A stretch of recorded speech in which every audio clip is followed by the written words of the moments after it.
T minus 30 seconds.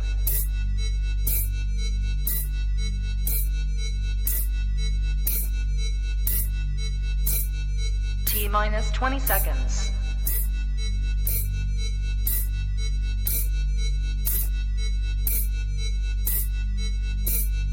10, 9, 8, 7, 6, 5, 4, 3, 2, 1, 0.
All right, guys. So I'm not going to lie to you, this is going to be a good podcast. I say it all the time. This is going to be an energy podcast. But before we get going, US Art guys, same thing as always. Do any little thing. It counts, goes a long way with these guys. Whether it's paying attention, donating a little bit, spreading the word, everything goes somewhere with this. I got to get better at this. All right. I'm ready to get this rolling. Energy, guys. Hey. Happy 4th of July, guys. Happy 4th of July. Happy 4th. Yeah, love this. This is my podcast had to fall on the 4th. It was almost meant to be. I don't think I've ever had a 4th of July podcast before. So, yeah, we're gonna count it. You know what's up. But Marcial Mendez, Chad Halker. This is what's up? This is gonna be good, man. I can already feel the chemistry brewing right here. Well, I want to talk about the weekend. Yeah, highlights, guys. the highlights was the Cali trip, man. So yeah, we all just hung out in Cali all weekend together, and that was my first time out there in general, and the first Pomona, first Trap Talk, first Trap Fest. Super fun weekend, man. This definitely made me look at the reptile industry as I've known it a little bit differently, because that was different than I've seen at any show. It was just different in general. To every show I've been to. Did you see a bunch of stuff that you're not used to seeing, Chad? On the East Yeah, Coast, I guess it just wasn't that like ball python release. Like it wasn't a ball python show like that. This was what I'm used to going to. You know, most shows turn into that, and that I didn't see a lot. Like there was certainly ball python vendors, and there were certainly good animals there, but it just wasn't. It had a vibe of like every species is super cool. Like so, ball pythons did not they didn't take over, and it made the show a little more enjoyable for me because I love just seeing all the diversity and everything that was there. It was a lot more of that was a lot more diversity there than other shows I'm used to going to. Yeah. I wouldn't say it was light on ball pythons, but it was light on ball pythons, like compared to what like lighter than Tinley or Daytona, or the lighter than a lot of the East Coast shows for sure. Yeah, you get a lot more Colubrids out west, I find. Absolutely, there's lots of Colubrids. The Gila monsters and the birds and the tortoises seem to be more chameleons too than I normally see at the show. I don't know if that's California weather. People have them, they're more West Coast conducive to easier to keep or what. But even just looking at like crested gecko breeders, like man, the geckos out there were awesome. Like I don't look at geckos and stuff all the time, but just looking at what was available out there, the line bred stuff, it was just everything looked cool. Everything just was different because I'm not used to seeing like those breeders. Yeah. Did you get to go check out the aquarium building at all? We did. Real quick though, we maybe was there for an hour. It was definitely smaller. It wasn't as and it was more like home aquarium stuff. It wasn't as showy. There was a lot of stuff available, but it was like stuff that you would go your local fish store and, have, but it was just a lot of that. Yeah. Compared to a reptile show, it was a little lackluster, but there were still some really unique animals over there. Yeah. Did you make it over, Marcial? Yeah, I checked out, I think I walked the whole room and then checked out the birds for a little while, which was, Yeah, we didn't make it to the birds. Yeah, it's not my thing exactly, but it was, there was, I guess if you're into birds, they had all kinds of shit. I don't really know what I was looking at, but absolutely, I wouldn't either. A lot there. My only, if I could make, one complaint, it was when we got there, it was probably around, I don't know, we got there, around 2 o'clock or something, 1 o'clock? Yeah, that was about it. I was hoping that the crowds would have died down, but it felt really, really crowded in there. That's another thing. Like, it was so crowded, it did make it hard to look around. Even as big as the building is, like, it was that crowded. And the aisles aren't tight like Tinley either. The aisles are reasonable. Still that crowded. It's pretty crazy. Yeah. I was thinking those little peacock bass next door. Yeah, seeing a peacock bass for like $20 or $40 is very tempting to buy a fish tank. Sure. Yeah, absolutely. What were there many chondro guys at the show? Like, I don't remember seeing a lot of chondros. Just the guys that were at the just the people that were at the party the night before, and there was a few chondros on tables, mostly farm stuff. I think the ones I saw were like some, sketchy looking yellow Beox. Yep, I saw the same table. Clearly, I think that they were like in freaking, like plastic nut jars or something, I think. But those are the only ones that I saw. I don't really remember seeing any there last year either. I saw like 1 or 2 emeralds that looked like terrible shape. They always do. Every time I see an emerald at a show, they look rough. Yeah. So I don't know, Chad, you ever see that display case I built like a decade ago for green tree python breeders where it was like a nice, just like 3-tier display with a carrying case? But I did a... not that I recall. No? I did acrylic rod stock that sat in these little channels, so if you wanted to take it on a show to a customer, you didn't have to like rip it off the perch you normally do, so you just pick up the acrylic, kind of display it, put it back in. It was pretty tight. I think I made like 2 or 3 of those. I should whip one up and show it to you guys. That's cool. I mean, there would be a demand, but a lot of it, I just still haven't seen chondro people wanting to do retail at shows like that. Just not really, haven't seen the community or ever really do it. Very few times. I saw Forrest once bring like designers to Tinley, like one Tinley, like years back. But we used to do it. I haven't seen any shows with Chondro Coalition. Me, Rico. Oh yeah. Right. We had a bunch of like different sizes. They're same displays as ball python displays, but they had an acrylic rod.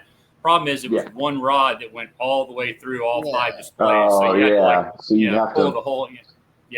There's no way to take one out. I didn't really like that look. I didn't like that solid piece of rod, to be honest with you. But no, the model that came out was pretty decent. I don't even think I told the guy exactly what I was doing. I think I just did it, and he was like, "Wow, I love it." Nice. You guys don't really see any reason to leave the house with that species. It's just kind of more of a liability. I mean, I never, when we were doing shows, I think we did, there was a time there where we did Tinley and Daytona probably every year for maybe 3 or 4 years. And I never had any problems with it, other than it was a pain in the ass, like for me, driving, I'd take 2 extra days off of work, and you get home, and then you have to pack everything. It's like work, Yeah, for sure, yeah. You're stuck behind the table the whole time, although there were so many of us that we could, kind of take turns walking around and whatnot. But, I never saw any, like, bad effects on the animals. I would potentially do it again if the, circumstances were right. But I mean, just the last 5 years or so, there's been no need to do shows. I mean, anybody that's got captive bred chondros usually does not have any problem selling them. So it's kind of and I feel like designers, man, if you have designers over a certain price range, just at a random show, I think you might, you could get lucky and move one, maybe. But I just don't, I can't imagine you're going to want those as yearlings anyway before you sell that stuff.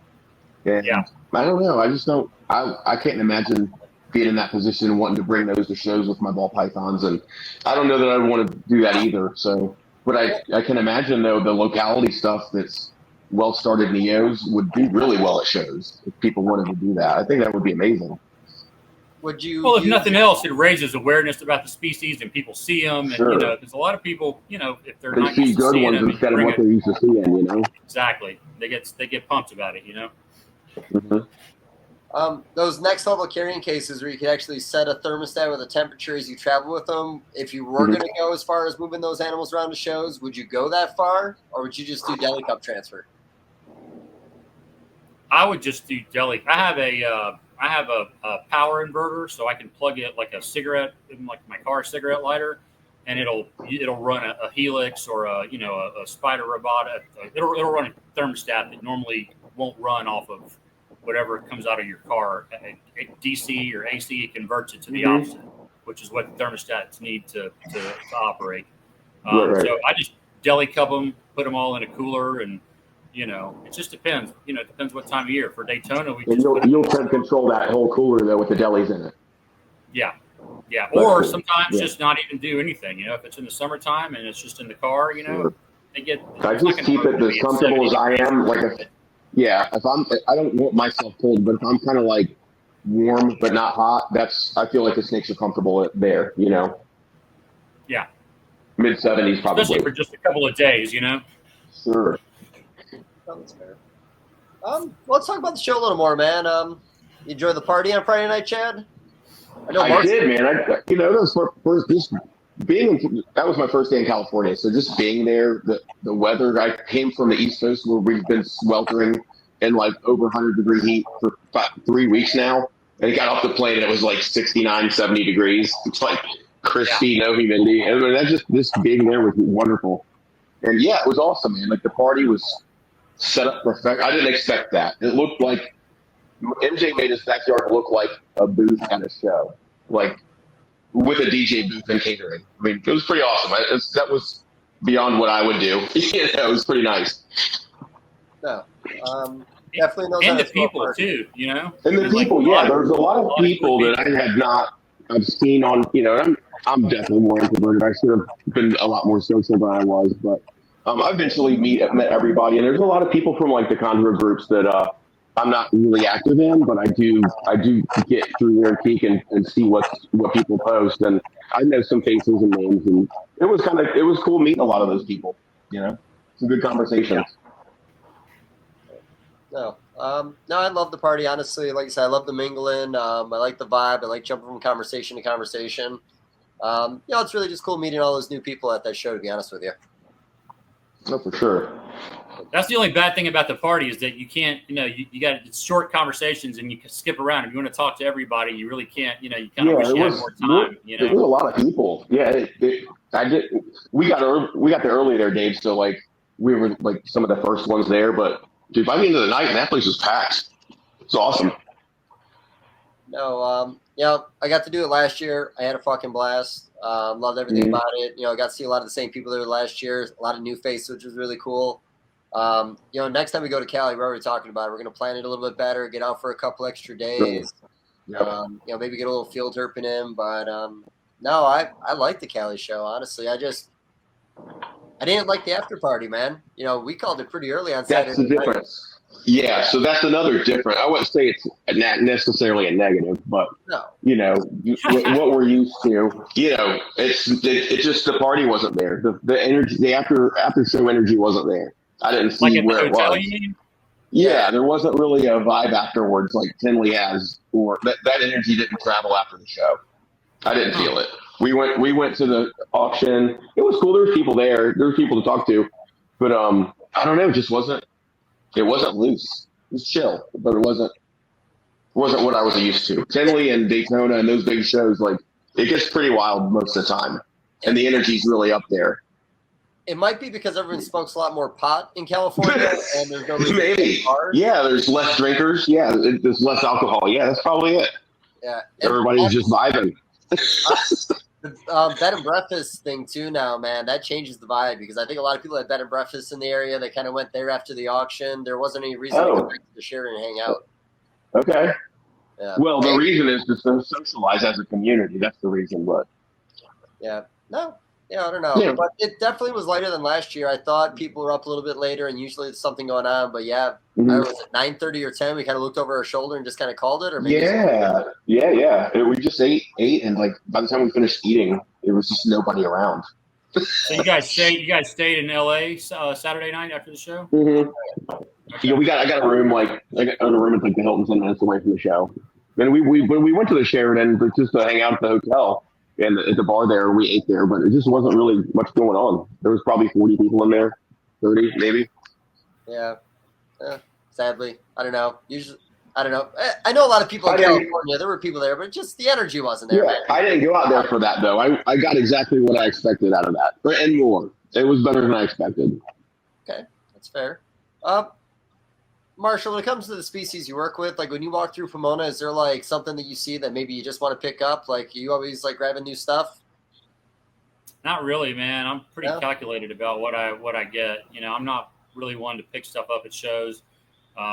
You know, I'll seek it out beforehand, and usually like I'm not like a spur of the moment kind of buyer. Like I don't see something. If like I may see something at a show and it's like, oh, I want that, but then I'll like seek out after the show and try to find like, you know, the best example of that. Your research on it. You know?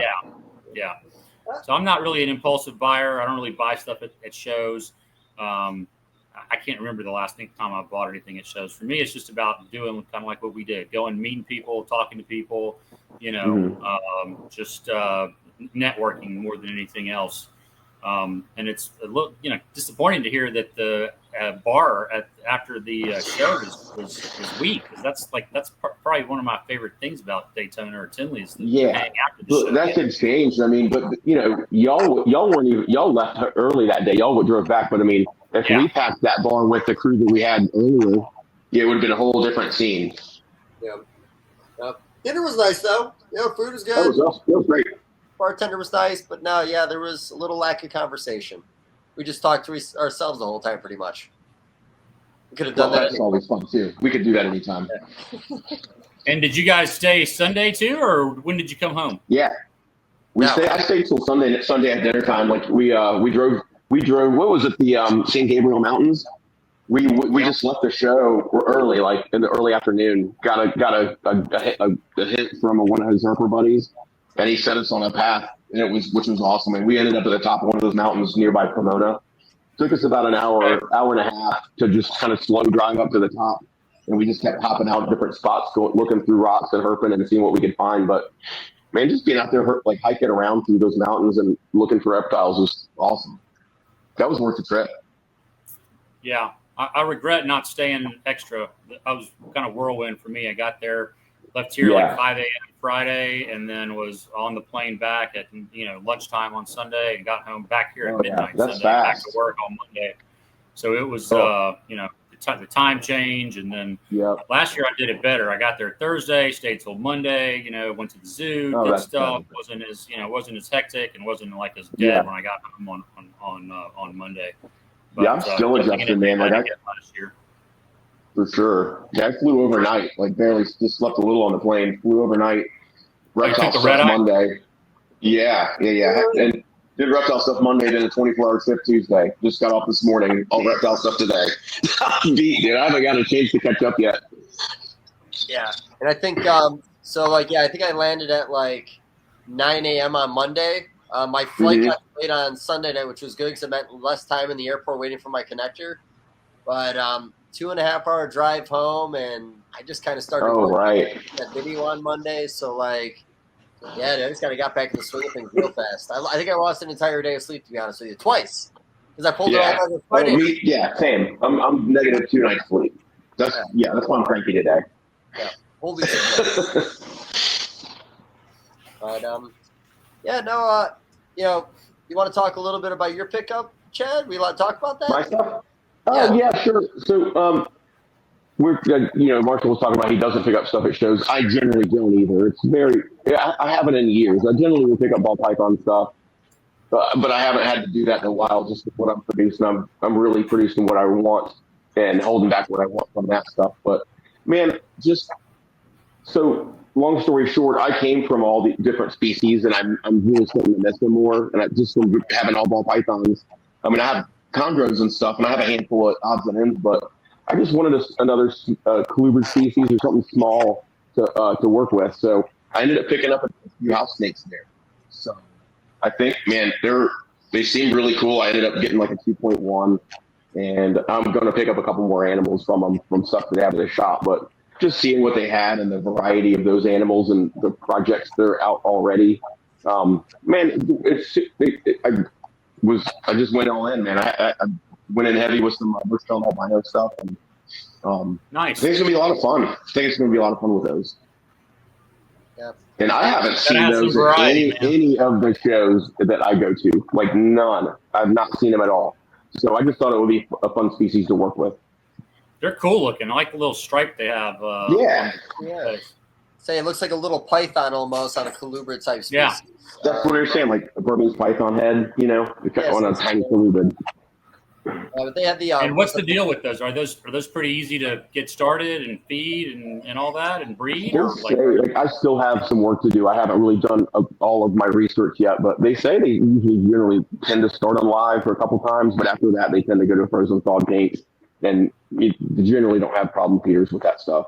That's what they say. But other than maybe when they're live.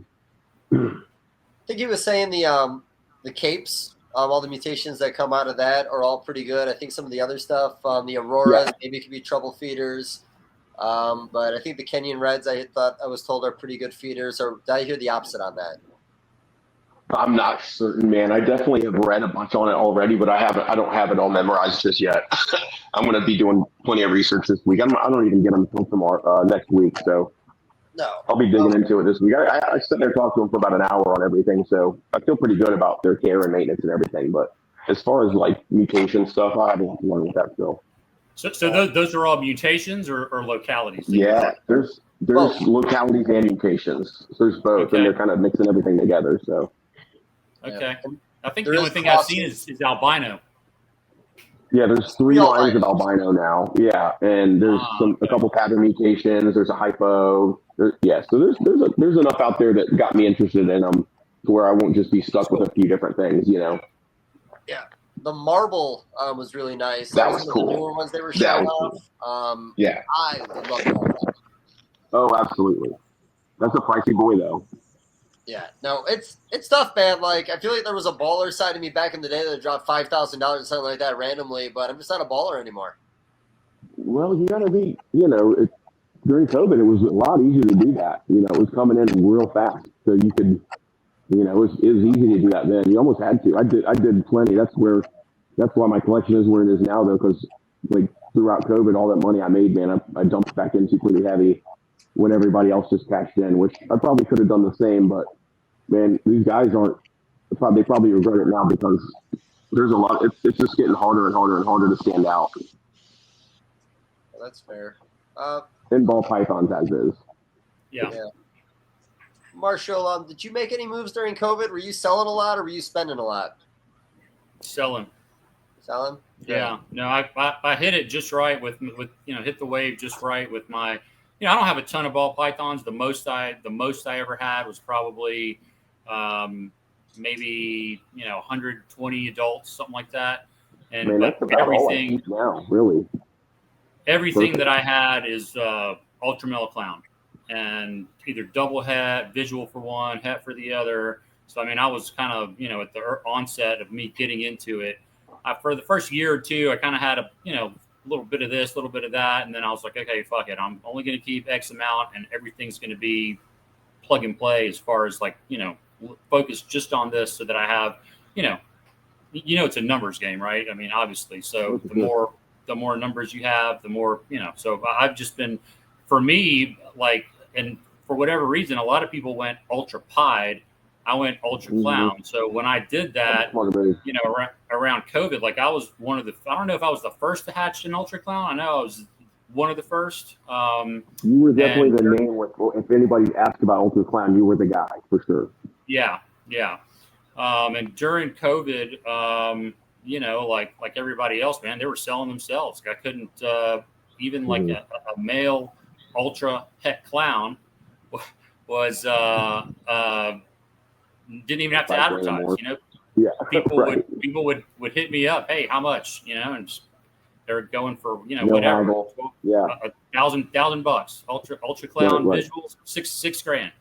You know, now they're auctioning them for $1,000 if you're lucky or less. That's everything from that time to where it is now. Almost, I would say maybe if you're lucky, you'd get $1,000. I'm happy with selling $1,000 snake though. Oh yeah, for sure. Definitely, that adds up. Yeah. I mean, it's not like it was back in the COVID times, but it's still, if you enjoy doing it, it's still worth doing. You know, I mean, maybe not to the same scale, but right. But even doing a smaller scale and where the market is, I'm certainly profiting for what I'm putting into it. No question. Like it's been good, and I have no complaints with where sales are or where the market is. Really, it would be nicer to be able to go back to COVID, but it's not real. Yeah. And even still, I mean, even though things have gotten, shipping has with morph market, shipping has kind of gotten a little bit cheaper, but you are now to make the same amount of money, it's more work, it's more snakes, more rats, more rat food, more hours. So your margin is going down, but still it's so much better than most other businesses. I mean, I don't know about you guys, but you're still operating at 60-70% margin versus what your operating expenses, and like no business does that. Like my day job's in construction, we operate on like 5%. So telling somebody that you have a business that operates at 50 or 60% margin that's badass. Yeah, absolutely. No, that's like I said, that ball pythons always have a value. I know we have this like tiptoe conversation about it, but like Chad said, they're still selling. They're still going for a fair amount of money. There was just something really special about double and triple recessives back in 2019 and 2020. I just don't know if we're going to have that again. But like I said, my shit still sells. I just wish I made more pricey ones. I mean, there's stuff sells that people want. Like, we know what people want. And like, we're talking about breeders that are still wanting something that they can make money on, that is still relevant in the industry. That stuff does still sell, but people want it. They just want it for what they can afford it for, and that's going to just kind of depend on these. These auctions have been kind of good just to kind of figure out, just testing what each thing will go for, and making sure there's times right where a lot of people are seeing them. But it's just opening my eyes to where like these animals do really sell, and they will sell if we price them where people really are comfortable affording them. And people do feel it; they need to feel like they're getting a really good deal. But the reality, man, they're paying like between 50 and 90% of what I've had them on morph market for, or put them on sale for. They're hitting those numbers, but people really like that motivation of like competing for the auction, and they're still willing to pay for the sale price you had or real close to it. But people just like that. People like to play the game of the auction. They're just not motivated otherwise. Yeah. What I found is on the nicer stuff is that, you put it up for auction and you generally will sell it for an offer that you would have accepted if somebody would have just hit you up, right? Yeah, 100%. Yep. And it forces your hand in a good way. Yeah. It's almost reliable. If you have enough inventory coming in and hatching this well started, I generally don't just auction off my babies or anything. But if I've had them a year, if I've had those animals a year and they've been to every show that I've been to that year, and I've put them on sale a couple times, and they're about to grow out of a juvie tub, and they need an adult tub, those are getting auctioned, But obviously, people, and they're still good animals.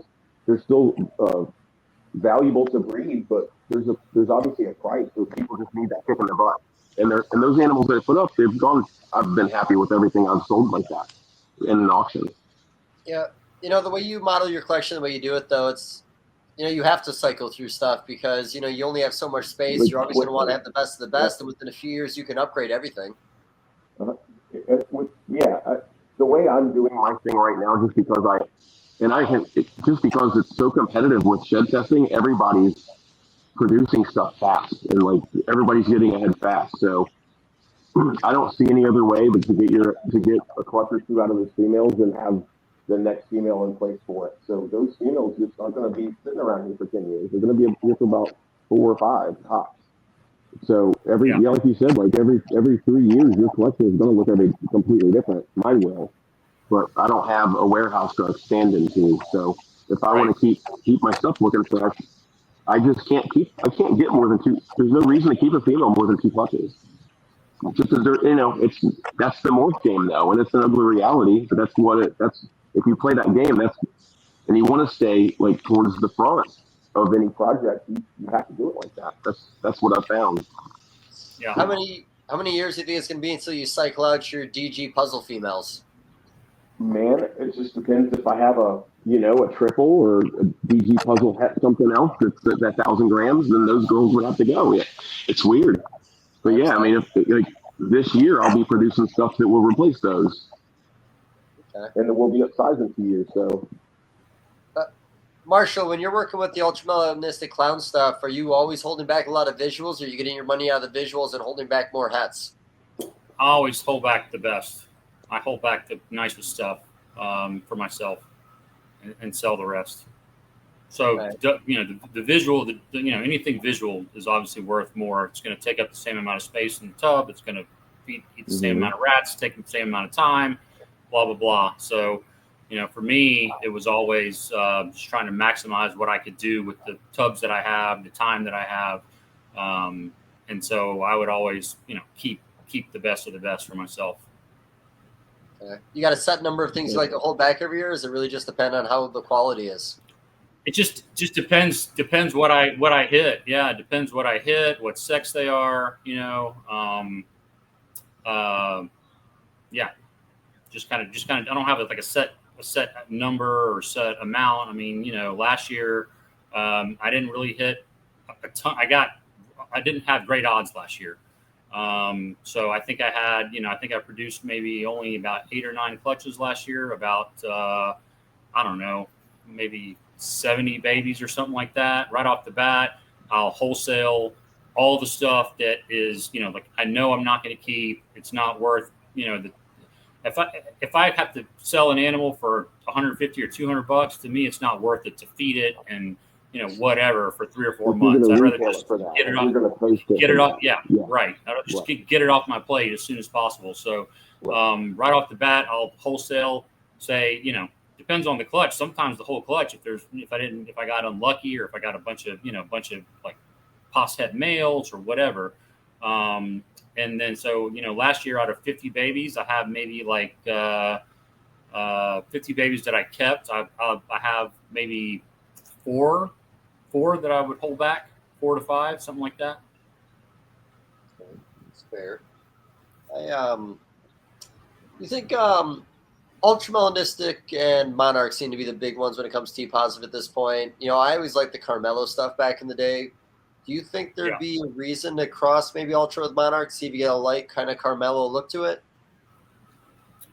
I gotta think it's been done, because I know that initially, like, people bred them together to prove that they were different. The double heads have been made, I'm sure. Yeah. So there's double heads out there. I don't know if if anyone has tried to hit the double visual. You would think that it would just look like one or the other, but you know how things are, man. Sometimes something surprises you and you never know.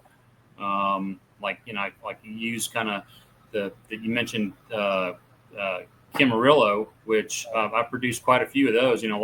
One of the first pairs of ultramales that I bought back in 2010 or 2011, I got from Vin Russo, and they were ultra het caramel, and I produced quite a few Camarillos.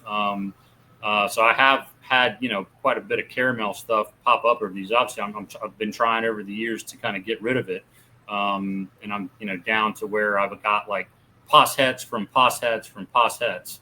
But unfortunately, there's not been a test made for it yet, so you can't really, the only way to either right. But like, just for example, the caramel hypo or the caramel glow was an amazing looking snake. So everybody thought ultra hypo was going to be awesome, and it really wasn't. It's kind of just the caramel hypo is way better. Yes, way better. So you just never know how the two genes are going to interact. So Monarch Ultra, you think it's going to look just maybe like one or the other, but could be a surprise. Who knows? Good. Yeah. I saw ultramelanistic T negative back in the day, and honestly, it looked like a really cool look, like a retic kind of morph, like some of those like white and yellow albinos. It looks surprisingly nice. An albino lavender, is that albino ultramel? No, it was like a T. Yeah, it was just an albino to an ultramelanistic double visual. Okay. My brain tell it? doesn't work like that. Oh, I would you never can think tell of that. Yeah, the yellows were a little more defined. I thought there was maybe a little bit of like pixelation around the edge. The eye color was unique. Problem is, I've been looking for this picture. I bet you I saw it over a decade ago. I've Googled for this picture. I've looked at it. I've talked to people. I can't find anybody to dig up a picture. I thought about going that way with like some of the candy stuff, maybe Candy Ultra, because I like the T negative so much. But I'm just less motivated than I was a couple years ago to even consider it. Candy's a pretty cool team. Yeah. I like candy enough. I mean, if I was going to pick between lavender or candy, I'm going to go candy all day long. I've just had such shit odds on candy stuff that like I'm ready just to like give up. I've been trying to make candy clowns for like 5 years, 6 years, from double head to double head pairing with a couple codoms in there. I've only hit one visual and it died in the egg. Not because there's something wrong with it. I had a visual I acquired from somebody. I cut the eggs maybe a couple days early, and it shot out a little early, and it just didn't absorb everything. So I fucked that up pretty good. But yeah, it was like a leopard candy. We always learn when we cut eggs, man. We learn the hard way. But hard to stay motivated with the T negative. I think T negatives is a smaller market. I even made but some to be honest, dude, a really good like high contrast line of T negative albino balls just by themselves. Really good, man. There's the orange and white, real good high contrast ones. They beat any of the like Candino or candy stuff just at the table. Like they're way prettier. You're not wrong. I feel like they've just been kind of slept on too the last couple. Like they don't combo well though. Right. They don't combo real good. Like they just get more money. I would say the exception would be like Blackhead or the darker genes that make the white lighter. You know. Perfect. Yep. Yeah, but man, you could sell those at those shows and like for $250 all day long. They sell well. You're not wrong. If there's a direction that makes a nice animal, everyone's going to jump on board. And like I said, I'm not really shitting on the project. I thought the candy tri-stripes were fucking amazing. I liked them so much. I made a bunch of hets this year just to kind of do it on my own. But I hit like triple het pied puzzle candies. And I got yellow belly in the mix, and I don't even know if it's worth breeding them together. I don't know if I want to see that triple visual. I don't know if that's going to be a very small market animal. Puzzle pie is not, like puzzle people don't really like puzzle pie that much. Like pie doesn't really do it justice. Puzzle people like the pattern on a puzzle. So, I agree with that. Seems like Pied has kind of faded the last couple of years. Like you don't see a ton of like. You still see some. Yeah, the high-end community don't like Pied for some reason. Well, because it's a like diminishing returns, right? There's only so much you could do to make it you better. You paint yourself into a corner at some point. Right. Mm-hmm. Yeah. No, I think the joke with them was you can make one that's a little more yellow, a little more orange, a little more black. I love every one of them, though. I do. They get me. I love hatching Pied stuff, especially because they all look so different. No. Patterns are tough to see in there. I mean, we were making leopard pies for years. We didn't even know the leopard gene was in there. There's too many other ones you put in there. You make an all-white animal, which sucks. Yeah, I'm not trying to shit on pies. I like pies. I think there's a value for them in the community. But I don't think adding pie to a already double recessive is really going to add more value to it to some people. It might actually make your market smaller. Yeah, a little bit. Yeah, they're going to end up being more of a pet thing in the long run, So you can make real pretty pets with them, and that's where they're going to end up. You got to be realistic with that. Fair. Marshall, you got any triple het for ultra pied clowns? I do. I have just one male, and the only other triple I have was I don't have them anymore. I sold them all. Ultra clown hypo. Yeah, I honestly haven't seen a lot of ultra hypo stuff. It never even really dawned on me it was a bad-looking combo because, like you said, the caramel was so nice. Yeah, it's not bad. It's just like, to me, it's not worth the effort to do a double recessive to get the hypo in there. It doesn't add enough. It doesn't add enough to it. You'd be better off picking some other, puzzle or some other recessive other than hypo, in my opinion. Did you build your collection around ball python breeding and ball python money and move to the other weird stuff, or was it the other way around? No, other way around. Okay. You have like a bad friend in your life or something? I love ball pythons, man. I've always liked them. What kept me from doing them initially was the rodent thing, the live rodents, because for the longest time, like now I'm totally self-sufficient on my rodents. I don't have to, I produce enough for myself, and then every now and then I'll have surplus, and I got one guy that'll come and buy whatever extra I have. But I try to make zero surplus if I can, just because it's such rodents are so, gross. The rodents kept me from getting heavy into ball pythons early, just because when I first started, it was right out of college. I was still living in apartments, kind of moving around for my job, and it's like I can't, wasn't in a setup where I could do rodents. And then when I started getting into them for the first couple of years, I was trying to get babies started on frozen thawed, which you can do it, but man, it's a fucking pain in the ass. It's like, it's a chore. Yeah. I don't even ever try to even give a frozen thawed to a newborn baby until they start coming out trying to bite me during feeding. I don't even bother to out for a frozen thawed. Yeah. Yeah. Same. When they bite you out of the tub, they bite your hand that's opening the tub. That's when they get it. Yeah. Now it's time. Yeah. Yeah. So no, I started with chondros, and kind of branched out from there. Okay, that's tight. But everything did pay for itself. Like I invested right when I got out of school. I probably invested in about a dozen or so neonate chondros, and raised. Once I got that 12 or whatever, I didn't spend any more money until I started making money. And then from that point, I think it was like the third year or the fourth year, it's been a profitable business every year, and I've been able to grow it to what it is, today. So you don't have to spend a lot of money if you can be patient and take your time. You got to hold your stuff back there. You can't sell your best stuff. You have to do it that way. You have to hold back seriously. Yep. Yeah, I've sold some great stuff over the years. Oh, Chad, you've done well because of my great stuff. A lot of people have done really well because of my great stuff. I miss it. I'm a little bummed out. I don't even really shit on ball pythons. I still obsess over them. I still love everything we're doing. I don't think I've committed to a project for, we'll say, even more than 6 or 7 years of development. Like, I've done a couple things, but like I've never really saw things through. Like, kept on trying to build on it.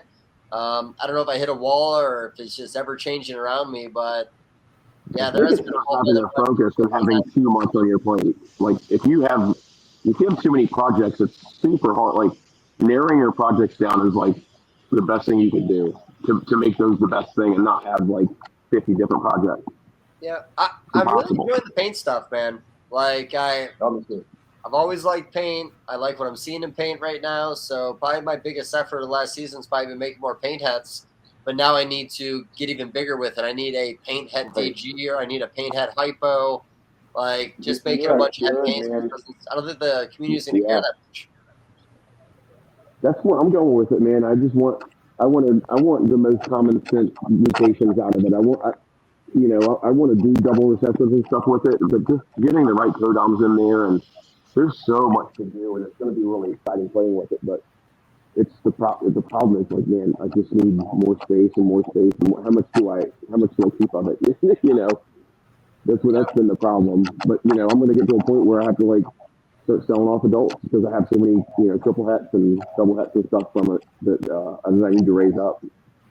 It's fair. I was talking ultra with somebody. We're talking DG ultras, which also didn't really do a whole lot, in my opinion. Yeah. Mm-hmm. I had suggested Ed and hypo, but it sounds like that's even more of a bigger waste of time. Or do you think that triple could actually look good? I mean, obviously, you never know until you see it, but I mean, DG to me is a notch above hypo as far as when you combo it with ultra, but it does make it nicer. But is it that much nicer that you shouldn't go clown or shouldn't go, puzzle or whatever. Talking triple recessive, as hard as those are, I've still never to this date hatched the triple recessive. So, dude, why would you be selective? That doesn't make sense to me to cram 3 genes that are so kind of similar. They're just making a bunch of soft ultramel stuff. How soft do you need ultramel to look? I don't know. I want some pattern and some pop and some contrast. I produced a few triple recessives, but they've all been Camarillo clowns. So ultra caramel, ultra caramel. Yeah. Dude, they look fucking amazing. As long as they're not kinked, as long as they're not kinked, as long as they're not female, you're good. Right.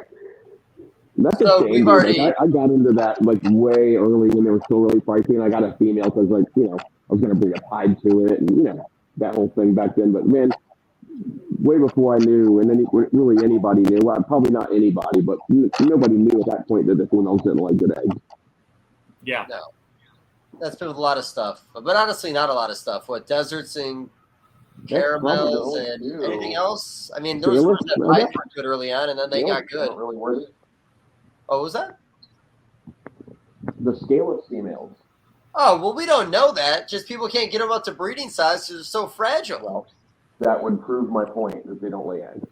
Well, here's the thing. They would be the only scaleless species that doesn't lay eggs then, because all the other ones in the community have survived to adulthood. I mean, I get that. Hey, Chad, do me a favor. What's up? Tap your volume up by 1 or 2. My volume? Yeah. Man, just by 1 or 2. Marshall, do you agree? Yeah, a little bit. You sound a little muffled compared to the sound check. Is that better? Try again. Yep. How about now? I don't know. Maybe your earbuds aren't working. It just sounds a little muffled. How about now? There we go. Yeah, that's testing. Okay, here we go. Man, we're getting there. Could have said something. Now I would say come down one. Okay, I can do that. Maybe it was my earbuds. Yeah. You went from the quietest to the loudest, just like that. How about now? Testing. Perfect. Testes. 1, 2, 3. Testes? Give us some butted joke, man. Nobody knows that shit. All right. Man, I used to love that show. Dude, I have my kids watching it now. If I turn it on, they do not want me to turn it off. They love it. Yeah. They're at that age because they say dirt. There's a little dirty humor in there for sure, but man, they think it's great. Well, you can get away with a lot back then. It was a little raunchier, in my opinion. Oh, it's still raunchy. Yeah. Okay. What do you think about the show, man? We're talking about the Blue Beauties.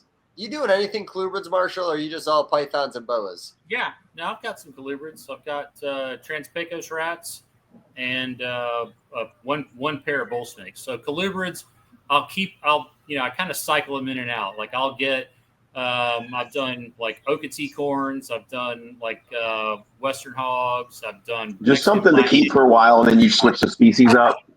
That's breed cool. them and then get rid of them and bring something else in. So the Transpecos, Transpecos is what I did those last year and did pretty well with them. I produced about 30, and that's fun.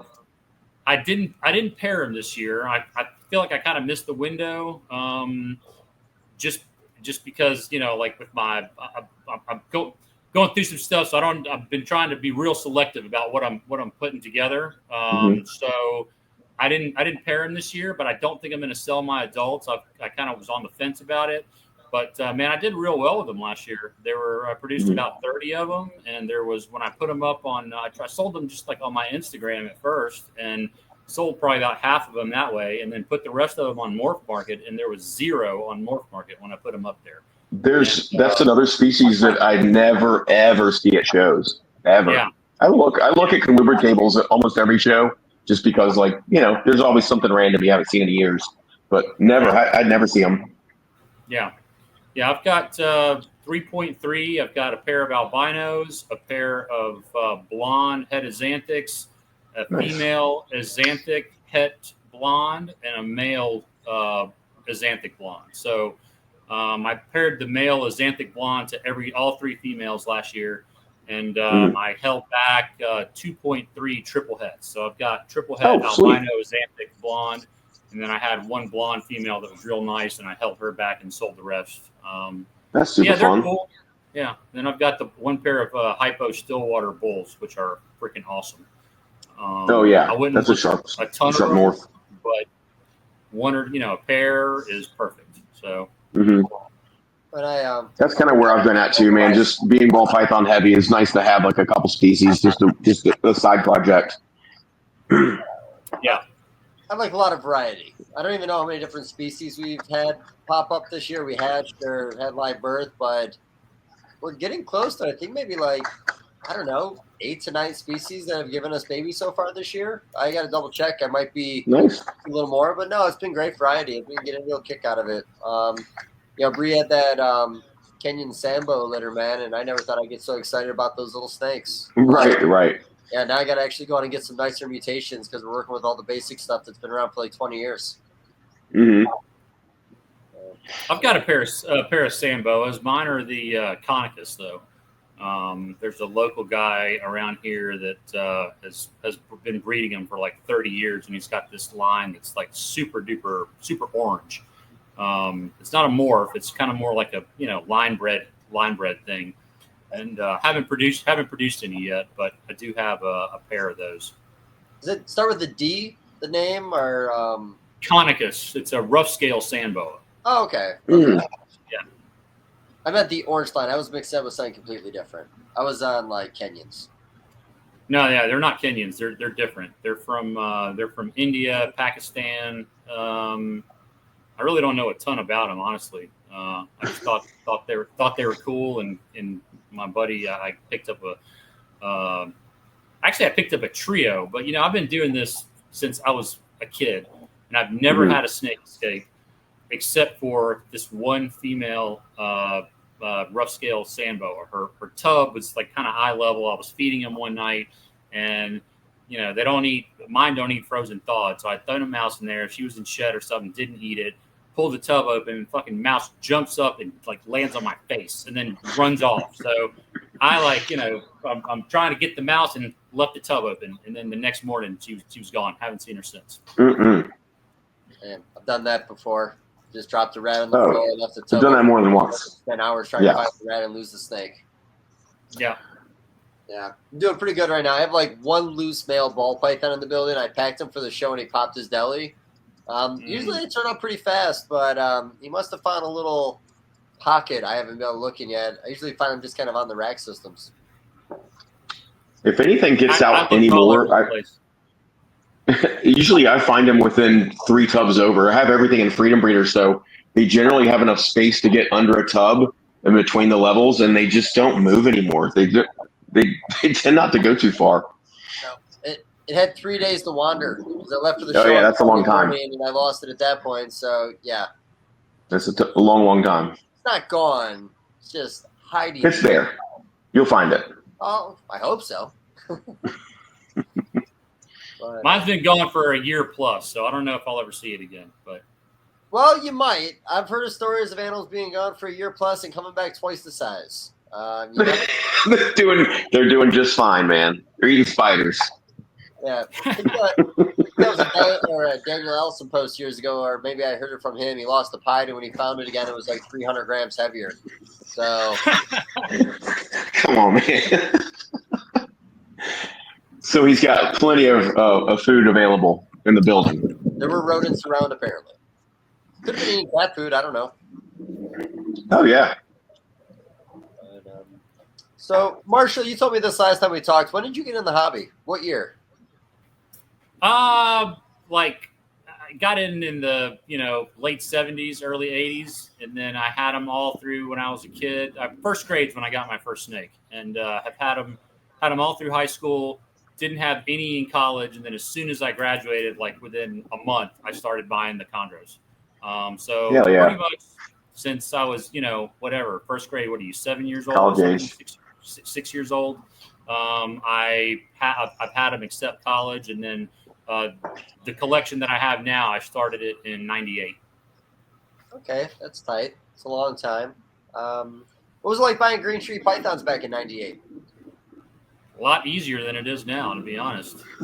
You could just go to Daytona and buy them. I remember being there and like seeing like 30, 40 babies, all different, all just the original founding animals were all just sitting there available for sale. You could go buy them like that easy. Yeah. Now you have to have like a secret password and like know people and slide in the DMs and. Yeah, back in the day, all the old school guys, all the OGs, Eugene, Trooper, Rico, they would all do shows. They would all vend shows. And they would all have animals available at shows. Greg Maxwell, the first show, one of the first reptile shows I went to, Greg Maxwell was there. And he had stuff on his table. So, it seemed like it was easier back then. Certainly, the prices were way more affordable than they are now. I mean, you could get the nicest of the nice back in '98 for $1,500, maybe. If you were really something really crazy, it might be $2,000. Yeah, I remember seeing some like black babies with patternless black stuff way back then, early 2000s at latest, for like $3,500. I remember seeing some price tags like that, but they were like the elite. Super dark maroon babies back then, Yeah, now it's 3 times that, oh, yeah, absolutely. How did the designer game start in that community? Was that like some random things popped up and it just created a vision, or did No, I think, back when the first, most of these people who have, pedigree designer animals have, you can trace it back to the very first captive breeding, which I believe was at like Sedgwick County Zoo in maybe like the early 70s, something like that. And, back then they were just all green tree pythons. Nobody knew about localities. Nobody knew. So the designer stuff, different species or anything. Yeah. People like Trooper and Eugene, they kind of, they were the pioneers in that world where they would, okay, these two have a couple of yellow spots. Let me pair them together. And then like 10% of the babies would have more spots than the adults. They keep those and then breed those back. And it's just like, built and built and built. So yeah, they're all, other than albino, there's no morphs. They're all just polygenic line bred traits. Okay. Not a bad thing. I'm sure something will pop up. I mean, again, it's such an isolated group. I'm sure there's something floating up in there that's just going to pop up in someone's litter, like their clutch, like the albinos, because you guys have had albinos pop up in a couple different collections. Yeah, I've got a couple now. Visuals? The very first ones. Yeah. Oh, I have one now, but I've produced a couple, like, I don't know, 7 or 8 over the years. But the very first one came from, so the Barkers had imported some wild caught Merauke's from Bushmaster, and they bred them. And Damon Salces, I don't know if you guys know him, he picked up a pair from them, and Trooper picked up a male from the same pairing of Merauke's. Well, Damon raised them up, and he popped an albino out from the first time he bred them. And then, so he produced the first one. I think this was back in like 2002, something like that. And then Trooper had gotten one from the same clutch, a male, and as the parents of the first albino. And Trooper had bred that snake to, a couple different females. And then after Damon hit it, of course, Trooper was like, "Oh, I'm going to try this and see, try my luck here." So Trooper bred his male Merauke to one of his daughters. He popped out one. So right before Trooper produced his, I just by complete luck had picked up a baby from him that was sired by that Merauke. And I was like, "Oh shit, I've got a posset." And then it took me 13 years to hit the first albino from that baby. Like I said, I produced about 7 or 8 of them over the years. Up until, this one that I have now, it's about 1.5 years old. The only one that I've had live longer than this lived to 2 years old. For whatever reason, all of them that have come out have been runty, poor starters, just like not. So, it remains to be seen if there's something negative tied with the gene or if it's just been, shitty luck on my end. But right now I've got one that it's about 1.5 years old and it's doing great. Awesome. So Floyd is the only one that really made it past a few years of life. Yeah, we had Damon on the Tuesday show one time, and he actually Floyd went on to reproduce. He produced multiple clutches, including a couple of visuals. So it's just kind of weird that that was a long time ago, and you would think that you would see more right now. And there's been other ones pop up. If they produced that many clutches, there would be offspring from them, and there would be hets out there still. Well, Versace, my het male, he's produced, I don't know how many clutches. I have to go back and figure it out one day. Yeah, he's how old now? But he's an old male, right? He's in 01, so he's 24. And he's still breeding. Produced a clutch last year. It's wild, man. So there's hundreds of his babies out there, and nobody else has. But that's good lineage. Like with just a founding male that's that old and still breeding. I mean, that's gotta say something. That's gotta just make the babies desirable too. Yeah, the cool thing about him is that regardless of the albino gene, Troopers, he can throw all kinds of stuff. He throws high blue, high yellow, high black. So regardless of whether they've been albino, what's kept me in the project so long is that the variety of everything. The albinos is that they're still cool. They're still good visual designers. Yeah. Yeah. Sorry for the interruption, folks, but a quick word from our sponsors. Longevity is one of the biggest things I strive for when it comes to thinking about being a part of the reptile industry. That's why I'm very proud about today's sponsor, Mark Bailey over at Mark Bailey Reptiles. 40 plus years, full-time reptile keeper, enthusiast. This guy, you can catch all his amazing ball python projects on Morph Market. So make sure you head over to Morph Market, and that's Mark Bailey Reptiles on Morph Market. See what he has available currently. And I gotta tell you one thing, he's one of the biggest and most respected ball python breeders we have today in the ball python game. So shout out to Mark Bailey over at Mark Bailey Reptiles. Thank you for all the support. And again, make sure you head over to his account on Morph Market, see what he has available. Thank you so much, Mark Bailey over at Mark Bailey Reptiles. If you want to be organized, if you want to be cutting edge in the ball python game, then you don't want to miss this. Shout out to today's sponsor, and that's Clutch. #1 ball python organization app in the game. No better place to start off than by using this app. Clutch is an organization app that helps you organize all your ball python projects. It also helps your peers and your fellow community members look at what you possibly have coming for the upcoming ball python season, what you have currently available on Morph Market. It's so awesome to be ahead of the game by using organization app like Clutch. Thank you so much, the entire Clutch team, amazing team over at Clutch. If I were you, I would head over to Clutch's Instagram account, and I would also head over to their website, try it out, see how it works for you. But especially if you're just now coming into this, before you build your reptile collection, I would do it organized, and I would do it with Clutch. Thank you, Clutch, for being so amazing. Excited to hear what Clutch has to bring in the near future. Chee. No, it'd be really cool. I'm sure the conversation has been had, but if you guys did have a viable albino, would you breed it into all the high-end ones, like all the designer ones, and see what's going to happen? Yeah. It's kind of already mixed into that, though, right? I mean, it's in all that blood already. Yeah, my male is half Maruki and half Trooper Walsh mutt, which has got all kinds of stuff in it, which is I think is why he's been so why he can produce so many different phenotypes. I've got two animals here that are, I think they're 2016, and they look completely different. One's blue and black, and one's super high yellow. And they're from the same male. Yeah, same clutch, same male, same female. Right. Yeah, I wish I paid more attention to that stuff early in the hobby. It wasn't until I started talking to Forrest I never really paid enough attention to green trees. I remember seeing some absolutely stunning yellow ones at like the Cleveland, Ohio show in the middle of winter, just some doofus walking around with that on like a stick. And it was like, it was a pretty established animal. It was probably about a year old, 2 years old. And I mean, it was yellow, like solid yellow. I remember talking about like, was it the canary stuff? Copial locality. Yeah.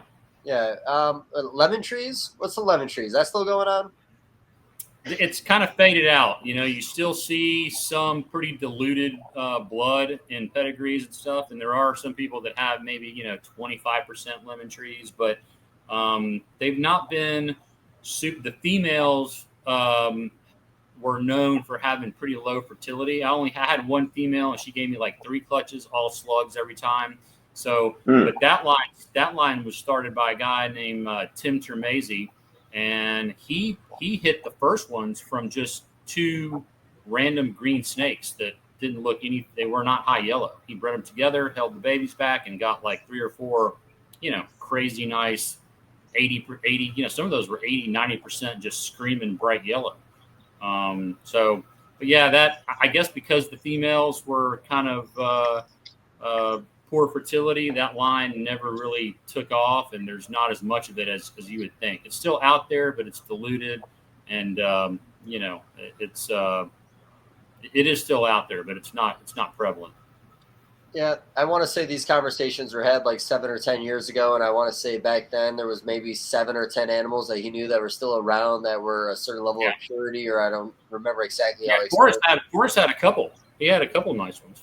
Probably why I like talking about him so much. I got over there, got to see him a couple times. So I remember when he was keeping, he did a lot of tubs compared to cages, and he really swore by a tub.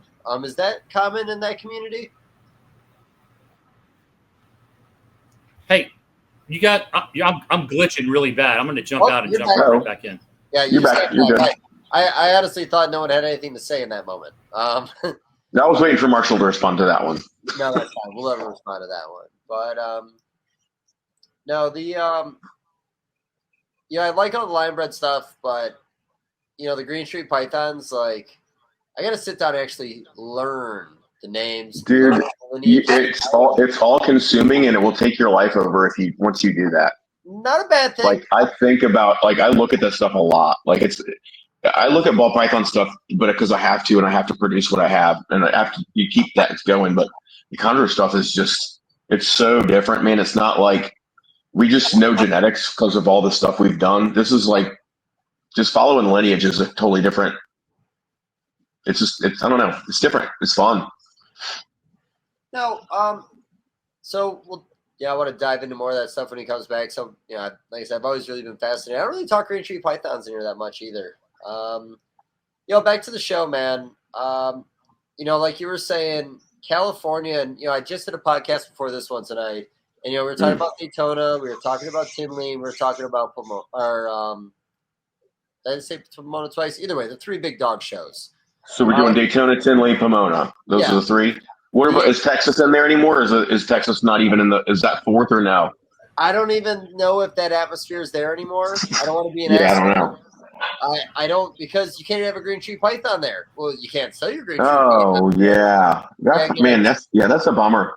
Yeah, man. Could you imagine having to drive 20 minutes from a show to sell a green tree python in like a Dollar Tree parking lot? Like, I just think the species like really illegally? Yeah. No, legally. Like, that was literally the thing. You had to drive it like out of county. You got to get out of Dallas County. Oh, you have to leave the county to make the transaction. That's so silly, dude. Pick the first safest place in Texas. Yeah. Right. Although I'll say that last year there was still I felt like there was decent variety at the show, at least on display. And it's worth it's worth going to the show just to go to Bill's party.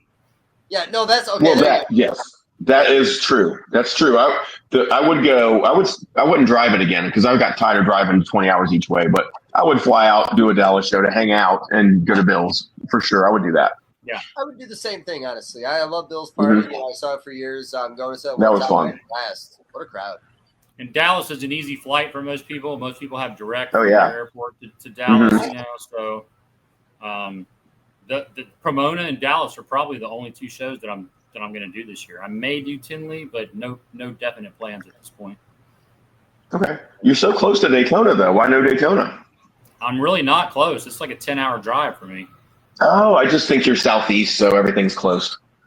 Yeah, not Florida. Yeah. Daytona's worth actually, the effort. You love Daytona, bud. You can still go. It's not too late. I did. I went last year. Yep. Went last year. That much. Ever want to go back again? No, it's not that. It's just it's a tough flight. It's like it's still a day. Flying Spirit, buddy? It sounds like you're flying Spirit. No, but there's no direct flight from here, and Daytona's not a huge airport, so No, it's kind of a pain. Yeah. Dave won't fly into Daytona either. He understands. Yeah, I've never been able to afford a plane ticket that just goes right to where I'm going. I've always had so many stops along the way. I'm not even comprehending what he's talking about right now. Now, I will say that flying into Orlando would probably be easy. Rent a car, and then you're what, like 2 hours, 2.5 hours? It's not even that. It's like an hour. Yeah. Oh, yeah. So, I mean, I haven't looked into that option. Hour and a half with traffic, yeah. Yeah. That would be something to look into.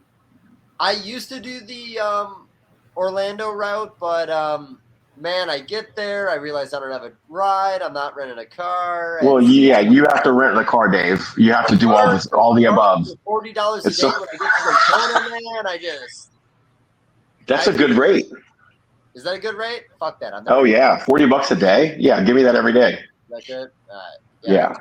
Flying right in Daytona this year. I'll be honest, the flights in Daytona are as cheap as the flights in Orlando. Maybe you should check it out, buddy. It's not too late. I'm gonna keep pushing. I did it. I did it last year. Yeah. So you're never coming back to California again, is what you're saying? No, I'm going back to California at every. He's saying he wants to see you at every show, Marshall. He wants to see you at every big show. Yeah. Do you not go to Daytona because you think it's trashy? I mean, it is a little trashy. It is a little trashy. If we're being honest, man. but a little bit. It is Florida, so but no, man, I thought the show was awesome. Like the tortoises and the colubrids and the stuff. Yeah, a lot of turtles and tortoises there. Else. Yes, if you like turtles and tortoises, that's your show. That is the one. And I guess it's because people can keep the shit outside all year, Yeah, they just have land and they can do it all out there, man. It would make sense. You can have ponds. You can have multiple ponds in your yard.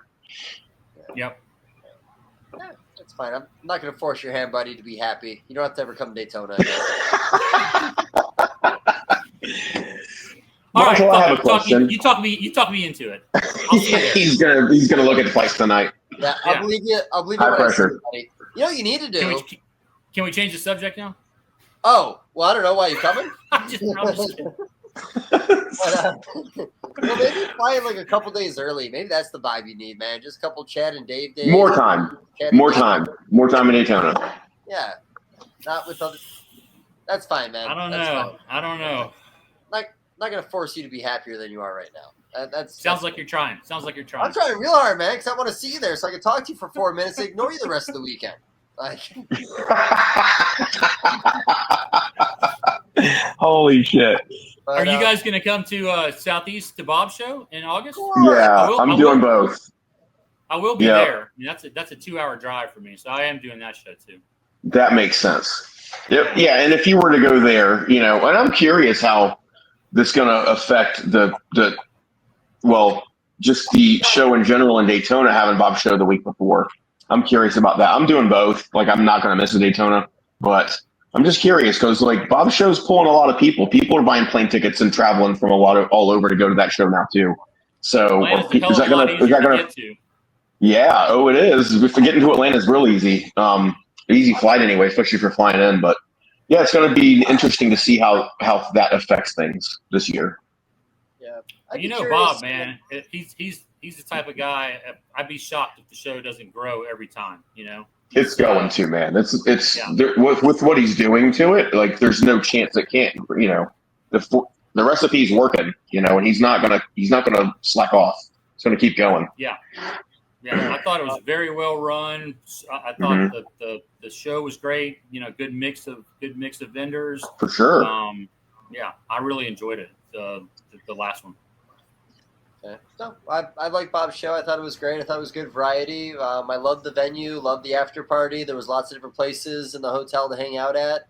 I thought it was a great weekend, honestly. I don't know if I wish or don't wish it was close to Daytona. It's definitely going to be tough because I got Schaumburg the weekend before Atlanta. But I now just came to my Schaumburg show because I'm going to go play hockey instead in like Detroit. So I got to go to Detroit, Atlanta, then Daytona Beach back-to-back weekends. Well, it sounds like you're upgrading each weekend after Detroit. Oh yeah, dude. If I don't get is Daytona an upgrade from Atlanta? Well, no, yeah, you mixed it up. Yeah, you mixed it up a little bit. You can change the order a little bit. Yeah, no, I've never done anything reptile related in Michigan other than visiting Brian's place back in the day. I don't think I've ever gone to a show. I don't even know. Yeah, those are they don't. They must just be local shows that local community does. I haven't heard of anything. Yeah, I think it's small and local, man. The Northeast only has a couple like old shows that have really been like kicking for years, and again, there's some what's like Kitsme or Kisme or some shit. There's a city in is it Kissimmee? I don't know. You gotta keep trying, buddy. Well, it's a word that starts, I think, with a K that has at least 10 letters in it. It's a city in Michigan. That's the only show I know about. Oh, yeah, I have no clue. Nope. Could be completely wrong. I could be making this up right now. It's like a Jeopardy question.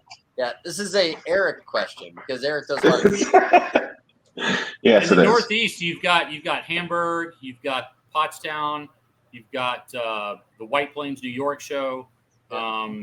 Long those Island, are the three that I remember from when I lived up there. Yeah, no, there's stuff to do there. I like that. You know, the only thing I don't like about the Northeast when it comes to shows, I hate a one-day show. Like a lot of people say they love it. They're all one day. They're all like one day, Saturday or Sunday. Yeah. No, vendors don't spend any money when you got to work nonstop for 8 hours and you got to get the fuck out like immediately. I think having that casual day on Saturday honestly helps out a lot of sales, personally. I think so too. I mean, it just not have, but at the same time, like I've vended a lot of the Northeast shows. I'm not doing them anymore, but when they were good, when I was doing them, the one day show definitely felt to like for a time it forced the sale. So like, but it was a super busy day, and you had to be on your game because like once they come in, they're ready to buy. You need to be ready. But like, it's just a different atmosphere. It's like hustle and bustle. But now like the attendance started like kind of slacking up on shows in general. But I noticed it up there, the East Coast in general. The attendance was a little bad for a while, but man, the shows we keep going to now, like the good ones, the attendance is up. Like the attendance seems down at the local shows and up at all the international shows. Yep, I agree with that. I think there's more of a pull. I think social media has a lot to do with that. I think social media guys marketing has a lot to do with it. Yeah, I like the big show atmosphere. I like the small show. I'm a big fish in a little pond at a small show. I go to Tiffany, you kind of just all blend in. Different. Yeah, you got to really compete at a little different level there. Yeah. I did hear that Snake Discovery is going to be at the Southeast show, and if I remember, Dave, your table was affected when they were at Tinley. Yeah, Arlington. big time. It was Arlington, yeah. Yeah, and it was Tinley too. Was it Tinley? The whole row, yeah. Oh, that Senator B thing, maybe? Yeah. No, I'm you know what it is? The Arlington show, the line for Snake Discovery went down the aisle that Dave was in, and no customer could fit in the aisle to look at any snakes. That's what happened. But that was Arlington, right? Or was that Tinley, Dave? I'm pretty sure I had one at Arlington, but he's right. There was a Tinley where I think she was set up in the middle, and I think that created a bit of clogging. Not compared to Arlington, man. The Arlington thing was like, it was that was rough.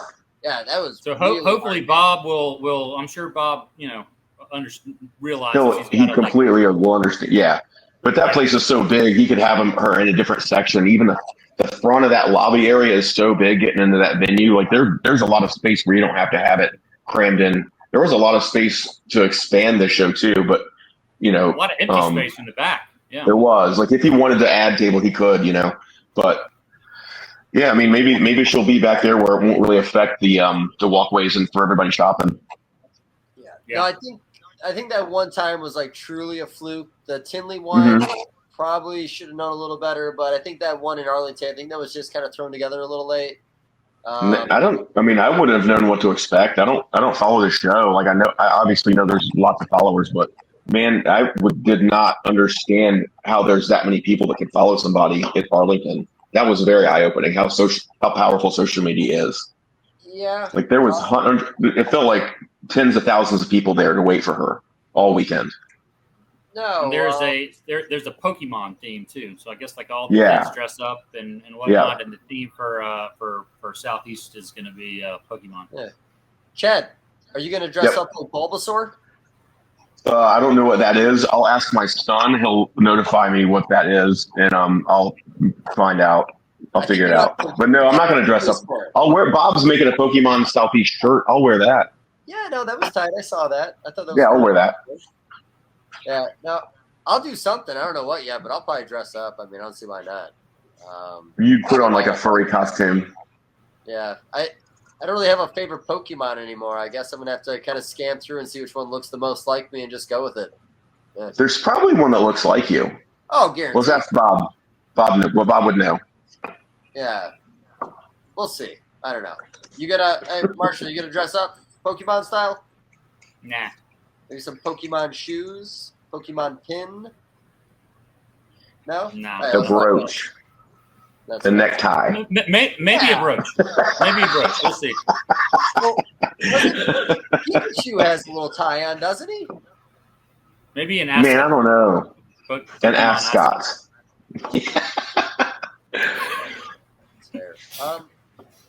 So, Marshall, are you vending Bob's show, or you really just don't vend, do you? Nah, not anymore. You know, it's still, like I said, to me, it's not worth it, man. I'd rather just walk around, you know, drink beer and socialize. Man, it's a different vibe. I mean, the show, like, I guess that we can make it look easy, you know. We do have fun doing it, but damn if it don't weigh on you, dude. Like, it's a lot of work. Like, to be realistically, like, it's work, but we love doing it. But when you come home, that whole week you feel that shit. I do. I'm almost 50 though, you know. I'm 52, so yeah. Yeah. I'm sure if you're a road warrior in these shows, you'd be feeling that shit too. I'm sure. Yeah.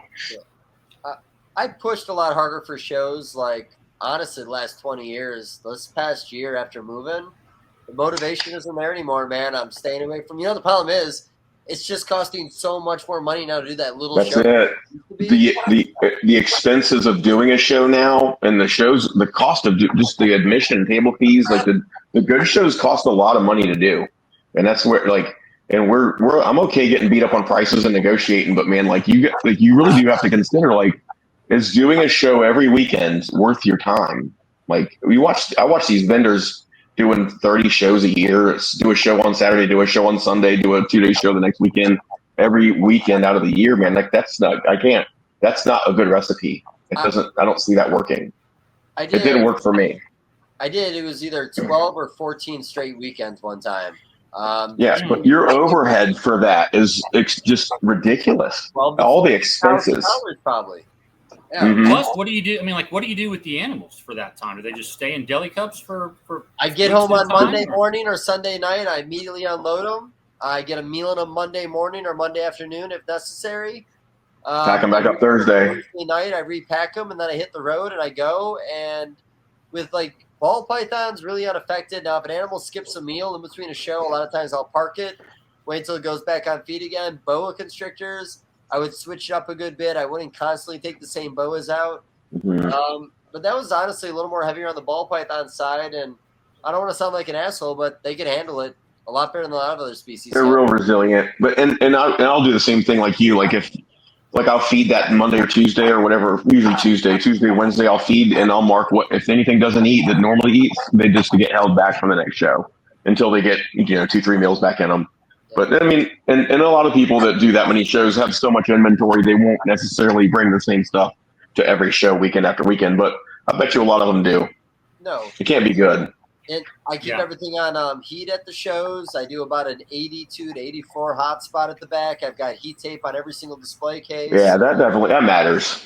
I think that goes a long way, man. Yeah, I think if you're going to shows and you're not putting heat tape down, it's kind of crazy because every one of these buildings is always freezing cold.